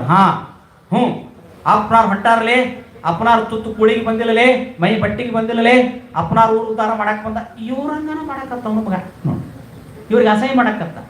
ಅಜ್ಜಾರ್ ಮೈಲಾರಲಿಂಗಪ್ಪನ ಕಟ್ಟಿ ಮ್ಯಾಗ ಕುಂತಾಗ ಈ ಸಾಧುಗ ಹಕ್ಕೊಳಾಕ ಒಂದು ಗೇಣು ಬಟ್ಟಿಲ್ಲ, ತಿನ್ನಾಕ ಕೋಳಿಲ್ಲ. ಇವ ನೋಡ್ರಿ ಅಂತ ಎಷ್ಟು ಮಾತಾಡ್ತಾವ ನೋಡಿ ಮಗ ಅಂತೇಳಿ ಅಜ್ಜಾರಿಗೆ ಕೇಳೋವಂಗಂದ. ನೋಡ್ರಿ, ಇಷ್ಟು ಘಟನೆಗಳನ್ನು ನೋಡಿನೂ ಮಹಾತ್ಮರ ಟೀಕಾ ಮಾಡೋ ಮಕ್ಕಳಿದ್ರಂದ್ರೆ ಜಗತ್ತಿನಾಗ ಎಲ್ಲರೂ ಇರತ್ತಾರ ಅಂತ ತಿಳ್ಕೊಬೇಕು ನಾವು. ಇಷ್ಟ ಇಂಥವ್ರು ನೋಡ್ಯಾರ, ಇಂಥ ತಪಸ್ವಿಗಳದಾರ ಅನ್ನೋದು ಗೊತ್ತಿದ್ದು ಅವ್ರನ್ನ ಆಡ್ಕೊಳ್ಳೋ ಮಂದಿ ಯಾವತ್ತು ಇತ್ತಂದ್ರೆ ಯಾವ ಕಾಲಕ್ಕಾದ್ರೂ ಈ ಮಂದಿ ಇರೋವ್ರ. ಅವ್ರು ಇದ್ರೆ ಇವ್ರ ಕಿಮ್ಮತ್ ಹೆಚ್ಚಾಕೈತಿ ಅಂತ ನಾವು ತಿಳ್ಕೊಬೇಕು ಹೊರತು ಮುಳ್ಳಿದ್ದಾಗ ಹೂವಿನ ಬೆಲೆ ಕಿಮ್ಮತ್ ಹೆಚ್ಚಾಕೈತಿ, ರಾತ್ರಿ ಇದ್ದಾಗ ಹಗಲಿನ ಕಿಮ್ಮತ್ ಹೆಚ್ಚಾಕೈತಿ. ಜಗತ್ತಿನೊಳಗ ಕಷ್ಟಪಟ್ಟಾಗನ ಸುಖದ ಕಿಮ್ಮತ್ ಹೆಚ್ಚಾಕೈತಿ, ದುಷ್ಟರಿದ್ದಾಗನ ಒಳ್ಳೆಯವ್ರ ಕಿಮ್ಮತ್ ಹೆಚ್ಚಾಕೈತಿ ಅನ್ನುವಂಥದ್ದನ್ನು ನಾವು ಅರ್ಥ ಮಾಡ್ಕೊಬೇಕು. ಅದು ಬೇಕಾವ ಭಾಳ ಸಿಟ್ಟಿನಿಂದ ಅಂದಾಗ ಲೇ ನಾಗ್ಯ ಅಗಸರ ಕಟ್ಟಾಗಿ ಹೊಕ್ಕಿ ಹೋಗಲೇ ಮಗನ ಅಂದ ಆಚ. ಅವ್ನು ನೋಡಿದ ಏನ ಹೂ ಅಂತೀವಿ, ಅಗಸರ ಕಟ್ಟಾಗಿ ಹೊಕ್ಕಿ ಹೋಗಲೇ ಅಂತ ತಿಳ್ಕೊಂಡು ಅದು ಶಾಪ್ ಕೊಟ್ಟ. ಮುಂದೆ ಸ್ವಲ್ಪ ದಿವಸ ಆದ್ಮೇಲೆ ಅವ ಅಗಸರ ಹೆಣ್ಣು ಮಗಳ ಜೊತೆ ಅನೈತಿಕ ಸಂಬಂಧ ಇಟ್ಕೊಂಡದು ಗೊತ್ತಾಗಿ ಅವನಿಗೆ ಚೀ ಮಾಡಿ ಚಿಪ್ಪು ಕಟ್ಟಿ ಅವ್ನು ಊರು ಬಿಟ್ಟು ಬಹಿಷ್ಕಾರ ಹಾಕಿದ್ರು ಅವನ್ನೆಲ್ಲರೂ. ಕೊನೆಗೆ ಏನು ಗತಿ ಆತ ಅವಂಗ, ಮತ್ತೆ ಆ ಹೆಣ್ಮಗಳ ಗತಿ ಆದ. ಆಕೆ ಎಲ್ಲಿ ಹೋದ, ಗದಿಗೆ ಕರ್ಕೊಂಡು ಹೋದ. ನಾವು ಗದಿನ್ಯಾಗ ಹೋಗಿತ್ತು ಸಾಯುವ ಮಠನು ಇತ್ತಾಗ ಬಿಡುವಂಗಿಲ್ಲ, ಇತ್ತಾಗ ಊರಾಗೂ ಮಾರಿ ತೋರಿಸುವಂಗಿಲ್ಲ, ಇತ್ತಾಗ ಮಕ್ಕಳಿಗೆ ತಂದೆ ಆಗ್ಲಿಲ್ಲ, ಹೆಂಡತಿಗೆ ಗಂಡ ಆಗ್ಲಿಲ್ಲ. ಅನೈತಿಕ ಸಂಬಂಧವನ್ನು ಇಟ್ಟುಕೊಂಡು ಅಸಹ್ಯಾಗಿ ಊರಾಗ ಚೀತು ಅನಿಸಿಕೊಂಡು ಕೊನೆಗೆ ಏನ್ ಮಾಡಿದ, ಅಗಸರಾಕಿನ ಪಾದಾನ ಗತಿ ಅಂತ ತಿಳ್ಕೊಂಡು ಆಕೆ ದಿವಸ ಮೈಲಿಗೆ ಬಡ್ಡಿ ಹೊರಸಾಕಿ ಹೊತ್ಕೊಂಡು ಹಾಳಕ್ಕೆ ಹೋಗಾಕಿ ಹೆಂಡಾಕಿ ಹೆಗಲ ಮ್ಯಾಗ ಗಿಡಾಕಿ ಇವತ್ತು ತೊಗೊಂಬರ್ರವ. ಕೊನೆಗೆ ಹಿಂಗ ಮಾಡ್ಕೊಂತ ಕೊನೆಗೆ ಪಶ್ಚಾತ್ತಾಪ ಆಗಿ ಗದಗ ಬಿಟ್ಟು ಉಣಕಲಕ್ಕೆ ಬಂದು ಯಜಾ ನಿಮ್ಮಂತ ಮಹಾತ್ಮರಿಗೆ ಮಾಡಿದ ತಪ್ಪಾತಪ್ಪ, ನನಗಿನ ಮೋಕ್ಷ ಕೊಡು ಅಂತೇಳಿ ಪಶ್ಚಾತ್ತಾಪ ಪಟ್ಟು ಅವ್ರ ಪಾದಕ್ಕೆ ಬಿದ್ದು ಕೊನೆಗೆ ಅವ ಸತ್ತ ಅಂತೇಳಿ ಅವನ ಕತೆ ಬರ್ತದೆ. ಅವ ಯಾರಂದ್ರೆ ಹೆಬ್ಬಳ್ಳಿ ನಾಗಪ್ಪ. ನೋಡ್ರಿ ಕೊನೆಗೆ ಏನಂದ್ರೆ ಅಜ್ಜಾವಂಗ ಅಗಸರ ಕಟ್ಟಾಗಿ ಹೋಗಲೇ ಮಗನ ಅಂತ ಹೇಳಿದ್ರು. ಅಂದ್ರೆ ಮಹಾತ್ಮರನ್ನ ಕಾಡಬಾರದು, ಮಹಾತ್ಮರನ್ನ ತಪಾಸ್ ಮಾಡಬಾರದು. ನಾವು ನಪಾಸ್ ಆಗಿಬಿಡ್ತೀವಿ. ಮಹಾತ್ಮರಿಗೆ ಗೌರವಿಸ್ರಿ, ನಮ್ಮ ಕಡೆಯಿಂದ ಕೊಡಕ್ಕಾದ್ರೂ ಕೊಡೋನು, ಇಲ್ಲದಿದ್ರೆ ಬೆಂಕಿ ಐತೆ ಅಂತ ದೂರತ ಇದ್ದು ನಾವು ಸರಿದು ಬಿಡೋನು. ಅವ್ರನ್ನ ನಾವು ಅಪಹಾಸ್ಯ ಮಾಡಕ್ಕಾದ್ವಿ ಅಂದ್ರೆ ನಮ್ಮ ಬದುಕು ಅಪಹಾಸ್ಯ ಆಗತೈತಿ ಅನ್ನುವಂಥದ್ದನ್ನು ನಾವು ಈ ಸಂದರ್ಭದಲ್ಲಿ ತಿಳ್ಕೊಂಡು ಈ ರೀತಿಯಾಗಿ ಸಿದ್ದೇಶ್ವರರು ಅನೇಕ ಲೀಲೆಗಳನ್ನು ಮಾಡ್ತಾ ಉಣಕಲ್ಲ ಉಳಿತಾರೆ. ಉಣಕಲ್ಲು ಸಿದ್ಧರ ಕಲ್ಯಾಣ ಆಗತೈತಲೇ, ಉಣಕಲ್ಲು ಉಳಿತೈತೆ ಅಂತಲೇ ಅಂತ ತಿಳ್ಕೊಂಡು ಆಶೀರ್ವಾದ ಮಾಡ್ತಾ ಇಲ್ಲೇ ಇದ್ರು ಮುಂದೆ ಏನು ಮಾಡ್ತಾರೆ. ಅಷ್ಟೊತ್ತಿಗಾಗಲೇ ಅಜ್ಜವರಿಗೆ 59 ವಯಸ್ಸು ಸಮೀಪ ಆಯ್ತು. ಶರೀರ ಕೃಷಿ ಹಾಕೊಂತ ಹೊಂಟಿತು, ಮುಖ ಬಾಡಕತ್ತು. ಇನ್ನೇನು ಶರೀರ ಪರಮಾತ್ಮನಲ್ಲಿ ಒಂದಾಗಬೇಕನ್ನುವಂಥ ಇಚ್ಛೆ ಬಂತು. ನಮಗೆ ಅಜ್ಜವರು ಬಹಳ ವಿಶೇಷವಾಗಿ ಇನ್ನೇನು ಸಾಕಲ್ಲಿ ನೀನು ಅಂಗಿ ತೊಟ್ಕೊಂಡಿನಿ, ಎಷ್ಟು ದಿನ ಈ ಅಂಗಿ ಹಾಕೊಳ್ಳೋದು, ಇನ್ನು ಕಳೆದು ಬಿಡೋನಲ್ಲಿ ಇದನ್ನ ಅಂಗಿ ಅನ್ನುವಂಥ ಭಾವ ಬಂತಲ್ಲ ಅಜ್ಜವ್ರಿಗೆ. ಎಷ್ಟು ದಿನ ತೊಟ್ಕೊಳ್ಳೋದು ಅಂಗಿನ, ಸಾಕಲ್ಲ ಇನ್ನೇನು ಆಗ್ಬೇಕಾಗೈತಿ ಅಂಥೇಳಿ ವಿಚಾರ ಮಾಡ್ಕೊಂತ ಕುಂದ್ರವರು. ಮತ್ತು ಭಕ್ತರು ಕೂಡ ಬಂದಾಗ ಶಾಸ್ತ್ರ ಹೇಳ್ಕೊಂತ ಅಮರುಗೋಳಕ್ಕೆ ಇಬ್ರಾಹಿಂಪುರಕ್ಕೆ ತಮ್ಗೆ ಬೇಕಾದಲ್ಲಿ ಹೋಗಿ ಅಡ್ಡಾಡ್ಕೊಂತ ಬರೋರು, ಹೊತ್ತು ಮುಣಗಿದ್ರು ಸ್ಮಶಾನದಾಗಿರೋರು, ಇಲ್ಲ ಗವ್ಯಾಗಿರೋರು, ಯಾರ ಕೊಟ್ಟರ ಕಪಣಿ ಇಸ್ಕೊಳ್ಳೋರು, ಇಲ್ಲ ಅಂದ್ರೆ ಅದ ಬಟ್ಟಿ ಮ್ಯಾಗ ಇರೋರು. ಹಿಂಗೆ ತಮ್ಮ ಬದುಕನ್ನು ಕಳ್ಕೊಂತ ಅಜ್ಜವರು ಇದ್ದಾರೆ. ಇನ್ನು ಅಜ್ಜವ್ರದ್ದು ಅಂತಿಮ ಘಟ್ಟ, ಕೊನೆಗೆ ಅಜ್ಜವ್ರು ಏನು ಮಾಡ್ತಾರೆ, ಎಲ್ಲಿ ಹೋಗ್ತಾರೆ, ಅವರ ಶಕ್ತಿ ಎಂಥದ್ದು, ಅವರ ವ್ಯಕ್ತಿತ್ವ ಎಂಥದ್ದು, ಕೊನೆಗೆ ಅವರ ಅವಯವಚನ ಏನು, ಇದೆಲ್ಲವನ್ನ ನಾವು ಕೊನೆಯ ಅಧ್ಯಾಯದಲ್ಲಿ ನೋಡಿ ಆ ಮಹಾತ್ಮರಿಗೆ ನಾವು ಗೌರವವನ್ನು ಸಲ್ಲಿಸಬೇಕಾಗ್ತದೆ, ಅವರಿಗೆ ನಾವು ಶ್ರದ್ಧಾಂಜಲಿಗಳನ್ನು ಸಲ್ಲಿಸಬೇಕಾಗ್ತದೆ. ಇಂಥ ಘಟನೆ ಏನು ಬರ್ತದೆ ಅನ್ನುವಂಥದ್ದನ್ನು ನಾವು ನಾಳೆ ದಿವಸ ಆ ಮಹಾತ್ಮನ ತೇರದೆ ಆ ರಥ ಎಳೆದ ಮೇಲೆ, ಆ ತೇರು ಎಳೆದ ಮೇಲೆ ನಾಡಿದ್ದು ಆ ವಿಷಯವನ್ನು ನೋಡಿ ಮಹಾತ್ಮರಿಗೆ ಮಂಗಲವನ್ನು ಮಾಡೋಣ ಅನ್ನುವಂಥ ಮಾತನ್ನು ಈ ಸಂದರ್ಭದಲ್ಲಿ ಹೇಳ್ತಾ, ಇವತ್ತಿನ ದಿವಸ ಈ ಕಾರ್ಯಕ್ರಮದಲ್ಲಿ ನಿನ್ನೆ ದಿವಸನೇ ಮಳೆ ಬಂದು ಸ್ವಲ್ಪ ಜನ ಅರ್ಧಕ್ಕರ್ಧ ಕಡಿಮೆ ಆಗಿತ್ತು. ಮತ್ತು ಇವತ್ತು ತನ್ನ ಪ್ರಮಾಣವನ್ನು ತಾನು ಮತ್ತೆ ಕೂಡ್ಕೊಂಡಿದೆ. ಮಹಾತ್ಮರದು ಯಾವಾಗಲೂ ಅದು ತುಂಬೋ ಮಠಾನ, ಅದು ಬಯಲು ಮಠ, ಅದು ತುಂಬೋ ಮಠಾನೇ, ಅದು ತುಂಬುತ್ತದ. ಯಾರು ಎಟ್ಟು ಬಂದರೂ ಅದು ಇನ್ನೂ ಜಾಗ ಇರ್ತೈತಿ, ಬಂದಾರ ಹಂಗೆ ಒಳಗೆ ಕರ್ಕೊಂತಾನೆ ಇರ್ತೈತಿ.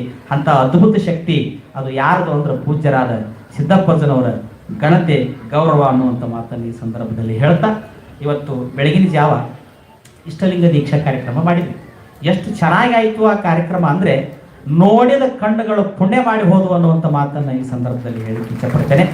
ಆ ಲಿಂಗವನ್ನು ಧರಿಸಿಕೊಂಡವರು ಏನದಿರಲ್ಲ, ಅವರು ಕೊನೆ ತನಕ ಆ ಇಷ್ಟಲಿಂಗವನ್ನು ತೆಗಿಬೇಡಿ, ಆ ಇಷ್ಟಲಿಂಗವನ್ನು ಬಿಟ್ಟು ಇರಬೇಡ್ರಿ. ಆ ಲಿಂಗ ನಿನ್ನಂಗ ಕಾಲಿಂಗನವಾಗಲಿಕ್ಕೆ ನೀಲಿಂಗ ನಿನ್ನ ಮೈಲಿಂಗವೆಂದೆನ್ನೋಳು ಕೀಲಿಸಿದ ಗುರವೇ ಕೃಪೆಯಾಗೋ ಅನ್ನುವ ಹಾಗೆ ಪೂಜ್ಯರಾದ ಶಿರಹಟ್ಟಿ ಬಾಲೆಹೊಸೂರಿನ ಫಕೀರ ದಿಂಗಾಲೇಶ್ವರ ಮಹಾಸ್ವಾಮಿಗಳು ವೇದಿಕೆಗೆ ದಯಮಾಡಿಸ್ತಾ ಇದ್ದಾರೆ. ಆ ಪೂಜ್ಯರನ್ನು ನಾವೆಲ್ಲ ಭಕ್ತಿಯಿಂದ ಶ್ರದ್ಧೆಯಿಂದ ಅವರನ್ನು ವೇದಿಕೆಗೆ ನಾವು ನೀವೆಲ್ಲ ಬರಮಾಡಿಕೊಳ್ಳೋಣ.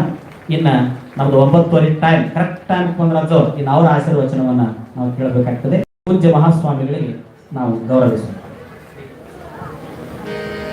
ಓಂ ಶ್ರೀ ಗುರು ಬಸವಲಿಂಗಾಯ ನಮಃ. ಓಂ ಶ್ರೀ ಗುರು ಬಸವಲಿಂಗಾಯ ನಮಃ. ಓಂ ಶ್ರೀ ಗುರು ಬಸವಲಿಂಗಾಯ ನಮಃ. ಓಂ ಶ್ರೀ ಗುರು ಬಸವಲಿಂಗಾಯ ನಮಃ. ಜಯ ಗುರು ಬಸವೀಶ ಹರ ಹರ ಮಹಾದೇವ.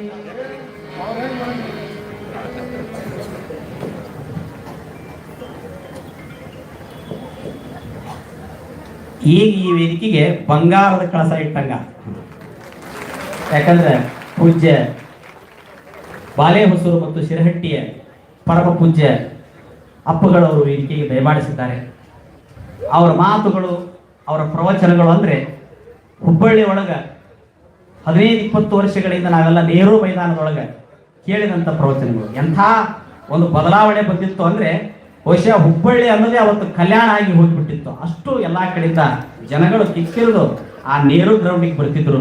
ಪೂಜ್ಯ ಮಹಾಸ್ವಾಮಿಗಳು ನಮ್ಮ ನಾಡಿನಲ್ಲಿ ಸಂಘಟನಾ ಅದ್ಭುತವಾದಂಥ ಸಂಘಟನಾ ಶಕ್ತಿ ಅಜ್ಜವರು ಘಟದಿಂದಾನೇ ಅವ್ರ ಮಠ ಬೆಳಗಿದೆ. ಪೂಜ್ಯರಾದ ಹಾನಗಲ್ಲ ಕುಮಾರ ಮಹಾಸ್ವಾಮಿಗಳವರ ವಾಣಿ, ಮಠದಿಂದ ಘಟ ಬೆಳಗಬಾರದು, ಘಟದಿಂದ ಮಠ ಬೆಳಗಬೇಕಂತಾರಲ್ಲ, ಅದಕ್ಕೆ ಪ್ರತ್ಯಕ್ಷ ನಿದರ್ಶನವಾಗಿದ್ದವರು ಪೂಜ್ಯ ಫಕೀರ ದಿಂಗಾಲೇಶ್ವರ ಅಜ್ಜನವರನ್ನು ತಿಳ್ಕೊಂಡು ನಾವು ಹೇಳಬೇಕಾಗ್ತದೆ. ತಮ್ಮ ವಾಗ್ಜರಿಯಿಂದ, ವಾಣಿಯಿಂದ, ಸತತವಾದ ಶ್ರಮದಿಂದ, ಹೋರಾಟದಿಂದ ಇಡೀ ಕನ್ನಡ ನಾಡಿನೊಳಗೆ ತಮ್ಮದೇ ಆಗಿರ್ತಕ್ಕಂಥ ಒಂದು ಹೆಜ್ಜೆಯ ಗುರುತನ್ನು ಉಳಿಸಿಕೊಂಡು ನಾಡಿನ ಎಲ್ಲ ಸ್ವಾಮಿಗಳಿಗೆ ಮಾರ್ಗದರ್ಶಕರಾಗಿರ್ತಕ್ಕಂಥವರು ಪೂಜ್ಯರು. ಅವರ ಪ್ರವಚನ, ಅವರ ಆಶೀರ್ವಚನ ಅವೆಲ್ಲವೂ ನಮ್ಮ ನಾಡಿಗೆ ಒಂದು ಹೊಸ ದಿಕ್ಸೂಚಿಯಾಗಿ ನಮ್ಮಂಥ ಅನೇಕ ಸ್ವಾಮಿಗಳಿಗೆ ಸಾಕಷ್ಟು ಉಪಯೋಗ ಆಗಿದೆ ಅನ್ನುವಂಥ ಮಾತನ್ನು ಈ ಸಂದರ್ಭದಲ್ಲಿ ಹೇಳಬೇಕಾಗ್ತದೆ. ಅಂಥ ಪೂಜ್ಯ ಗುರುಗಳವರು, ಸನ್ನಿಧಿಯವರು ಇವತ್ತು ವೇದಿಕೆಗೆ ಬಂದಿರೋದು, ಈ ಶಿಲಾಮಠ ಕಟ್ಟಿದಾಗ ಅದಕ್ಕೊಂದು ಗೋಪುರಕ್ಕೆ ಕಳಸ ಇಷ್ಟಾಗಿ ಎಷ್ಟು ಖುಷಿ ಆಕತಿ. ಇವತ್ತು ಅವರು ಬಂದದ್ದು ಅಷ್ಟೇ ನಮಗೆ ಸಂತೋಷ, ಸಂಭ್ರಮ ಆಗಿದೆ ಅನ್ನುವಂಥ ಮಾತನ್ನು ಈ ಸಂದರ್ಭದಲ್ಲಿ ಹೇಳ್ತಾ, ನನ್ನ ವಿಷಯಗಳನ್ನು ನಾನು ಇಲ್ಲಿವರೆಗೂ ಹೇಳಿದ್ದೀನಿ. ಆ ಪುಣ್ಯಾತ್ಮನ ದಿವ್ಯ ಜೀವನ, ಅವನ ಚರಿತ್ರೆ, ಅವನ ಘಟನೆ, ಆತನ ವ್ಯಕ್ತಿತ್ವ, ಆತನ ಸಾಧನೆ. ಭಾಳ ಮಂದಿ ಅಂತಾರೆ, ಸರ್ ಇದನ್ನು ಮುಗಿಸಬೇಡ್ರಿ, ಹಂಗೆ ಹನ್ನೊಂದಾದ್ರೂ ಹೇಳ್ಕೊಂತಾರ ಕೂತ್ ಬಿಡ್ರಿ ಅಂತ ನನಗೆ ಅಂತಿರ್ತಾರ. ಹಂಗೆ ಹೇಳಕ್ ಬರ್ತೈತೆಪ್ಪ, ಇದು ಇತ್ತಾಗ ಪ್ಯಾಟ್ ಎಲ್ಲ ಇತ್ತಾಗ ಸಿಟಿ ಎಲ್ಲ ನಡುವ ಉಣ್ಕಲ್ ಅನ್ನೋದು ಸಿಕ್ಕೊಂಡೈತಿ, ಮತ್ತು ಅವ್ರನ್ನೂ ನಾವು ರೋಡ್ ದಾಟಿಸಿ ಕಳಿಸ್ಬೇಕಲ್ಲ ಅಂತಿರ್ತೀವಿ ನಾವು. ನೋಡ್ರಿ, ಹಳ್ಳಿಗಳಲ್ಲಿ ಜನ ಇವತ್ತು ಬರೋದು ಕಡಿಮೆ. ನಾವು ಧರ್ಮ ಕೆಟ್ಟದ, ಮಂದಿ ಧರ್ಮದ ಕಡೆ ಬರವಲ್ರು, ಅಧ್ಯಾತ್ಮದ ಕಡೆ ಬರವಲ್ರು ಅಂತೀವಿ. ಆದ್ರೆ ಇವತ್ತು ಉಣ್ಕಲ್ ಸಿದ್ದಪ್ಪನ ಮಠಕ್ಕೆ ಬಂದು ನೋಡಿದ್ರೆ ಧರ್ಮ ಕೆಟ್ಟಿಲ್ಲ, ಅದು ಚಲೋನ ಐತಿ. ಅದನ್ನ ಹೇಳೋರು ಇಲ್ಲದಕ್ಕೆ ಧರ್ಮ ಕೆಟ್ಟೈತಿ. ಇವತ್ತು ಹೇಳೋರು ಬಂದ್ರೆ ಕೇಳುವಂಥವ್ರು ನಮ್ಮ ನಾಡಿನೊಳಗೆ ಒಟ್ಟಾರ ಅನ್ನೋದನ್ನ ಇವತ್ತು ಈ ವೇದಿಕೆ ಅಜ್ಜವರಿಗೆ ಪ್ರತ್ಯಕ್ಷವಾಗಿ ತೋರ್ತಾ ಇದೆ. ಅಂತ ವೇದಿಕೆಗೆ ಇವತ್ತು ಪೂಜ್ಯ ಮಹಾಸನ್ನಿಧಿಯವರು ಬಂದಿರೋರು ನಮಗೆ ಸಂತೋಷವಾಗಿದೆ. ಅವರ ಆಶೀರ್ವಚನವನ್ನು ಕೇಳಿ ನಾವೆಲ್ಲ ಫಲಿತರಾಗೋಣ ಅಂತ ಹೇಳ್ತಾ, ಬೆಳಗಿನ ಜಾವ ಲಿಂಗ ದೀಕ್ಷೆಗೆ ಸಹಕರಿಸಿದ ರಾಜಣ್ಣವರಿಗೂ, ಆ ಕಾರ್ಯದಲ್ಲಿ ಭಾಗಿಯಾದ ತಮ್ಮೆಲ್ಲರಿಗೂ ಬಸವಾದಿ ಪ್ರಬುದ್ಧರು, ಸಿದ್ದೇಶ್ವರರು ಉತ್ತರೋತ್ತರವಾಗಿ ಒಳ್ಳೆಯದನ್ನು ಮಾಡಲಿ ಅಂತ ತಿಳ್ಕೊಂಡು ಹಾರೈಸಿ ನನ್ನ ಮಾತಿಗೆ ವಿರಾಮ ಕೊಡ್ತೀನಿ. ನಾಳೆ ರಥೋತ್ಸವ ಇರ್ತದೆ. ತೇರು ಎಳೆದ ಮೇಲೆ ಸಂಗೀತ ತತ್ವ ರಸಾಯನ ಸಂಗೀತ ಇರ್ತದೆ, ಪ್ರವಚನ ಇರೋದಿಲ್ಲ. ನಾಡಿದ್ದು ಮಹಾಮಂಗಲ್ ಇರ್ತದೆ. ತಾವೆಲ್ಲ ಮತ್ತೆ 20ನೇ ತಾರೀಕಿಗೆ ಮತ್ತೆ ಜೊತೆಯಾಗಿ ಆ ಸಿದ್ದೇಶ್ವರರ ಆ ದಿವ್ಯ ಲೀಲೆಯ ಕೊನೆಯ ಆ ಘಟನೆಗಳನ್ನು ನೋಡಿ ಆ ಮಹಾತ್ಮರಿಗೆ ಮಂಗಲವನ್ನು ಮಾಡೋಣ ಅಂತ ಹೇಳಿ ನನ್ನ ಮಾತಿಗೆ ವಿರಾಮ ಕೊಡ್ತೇನೆ. ಶರಣು ಶರಣ.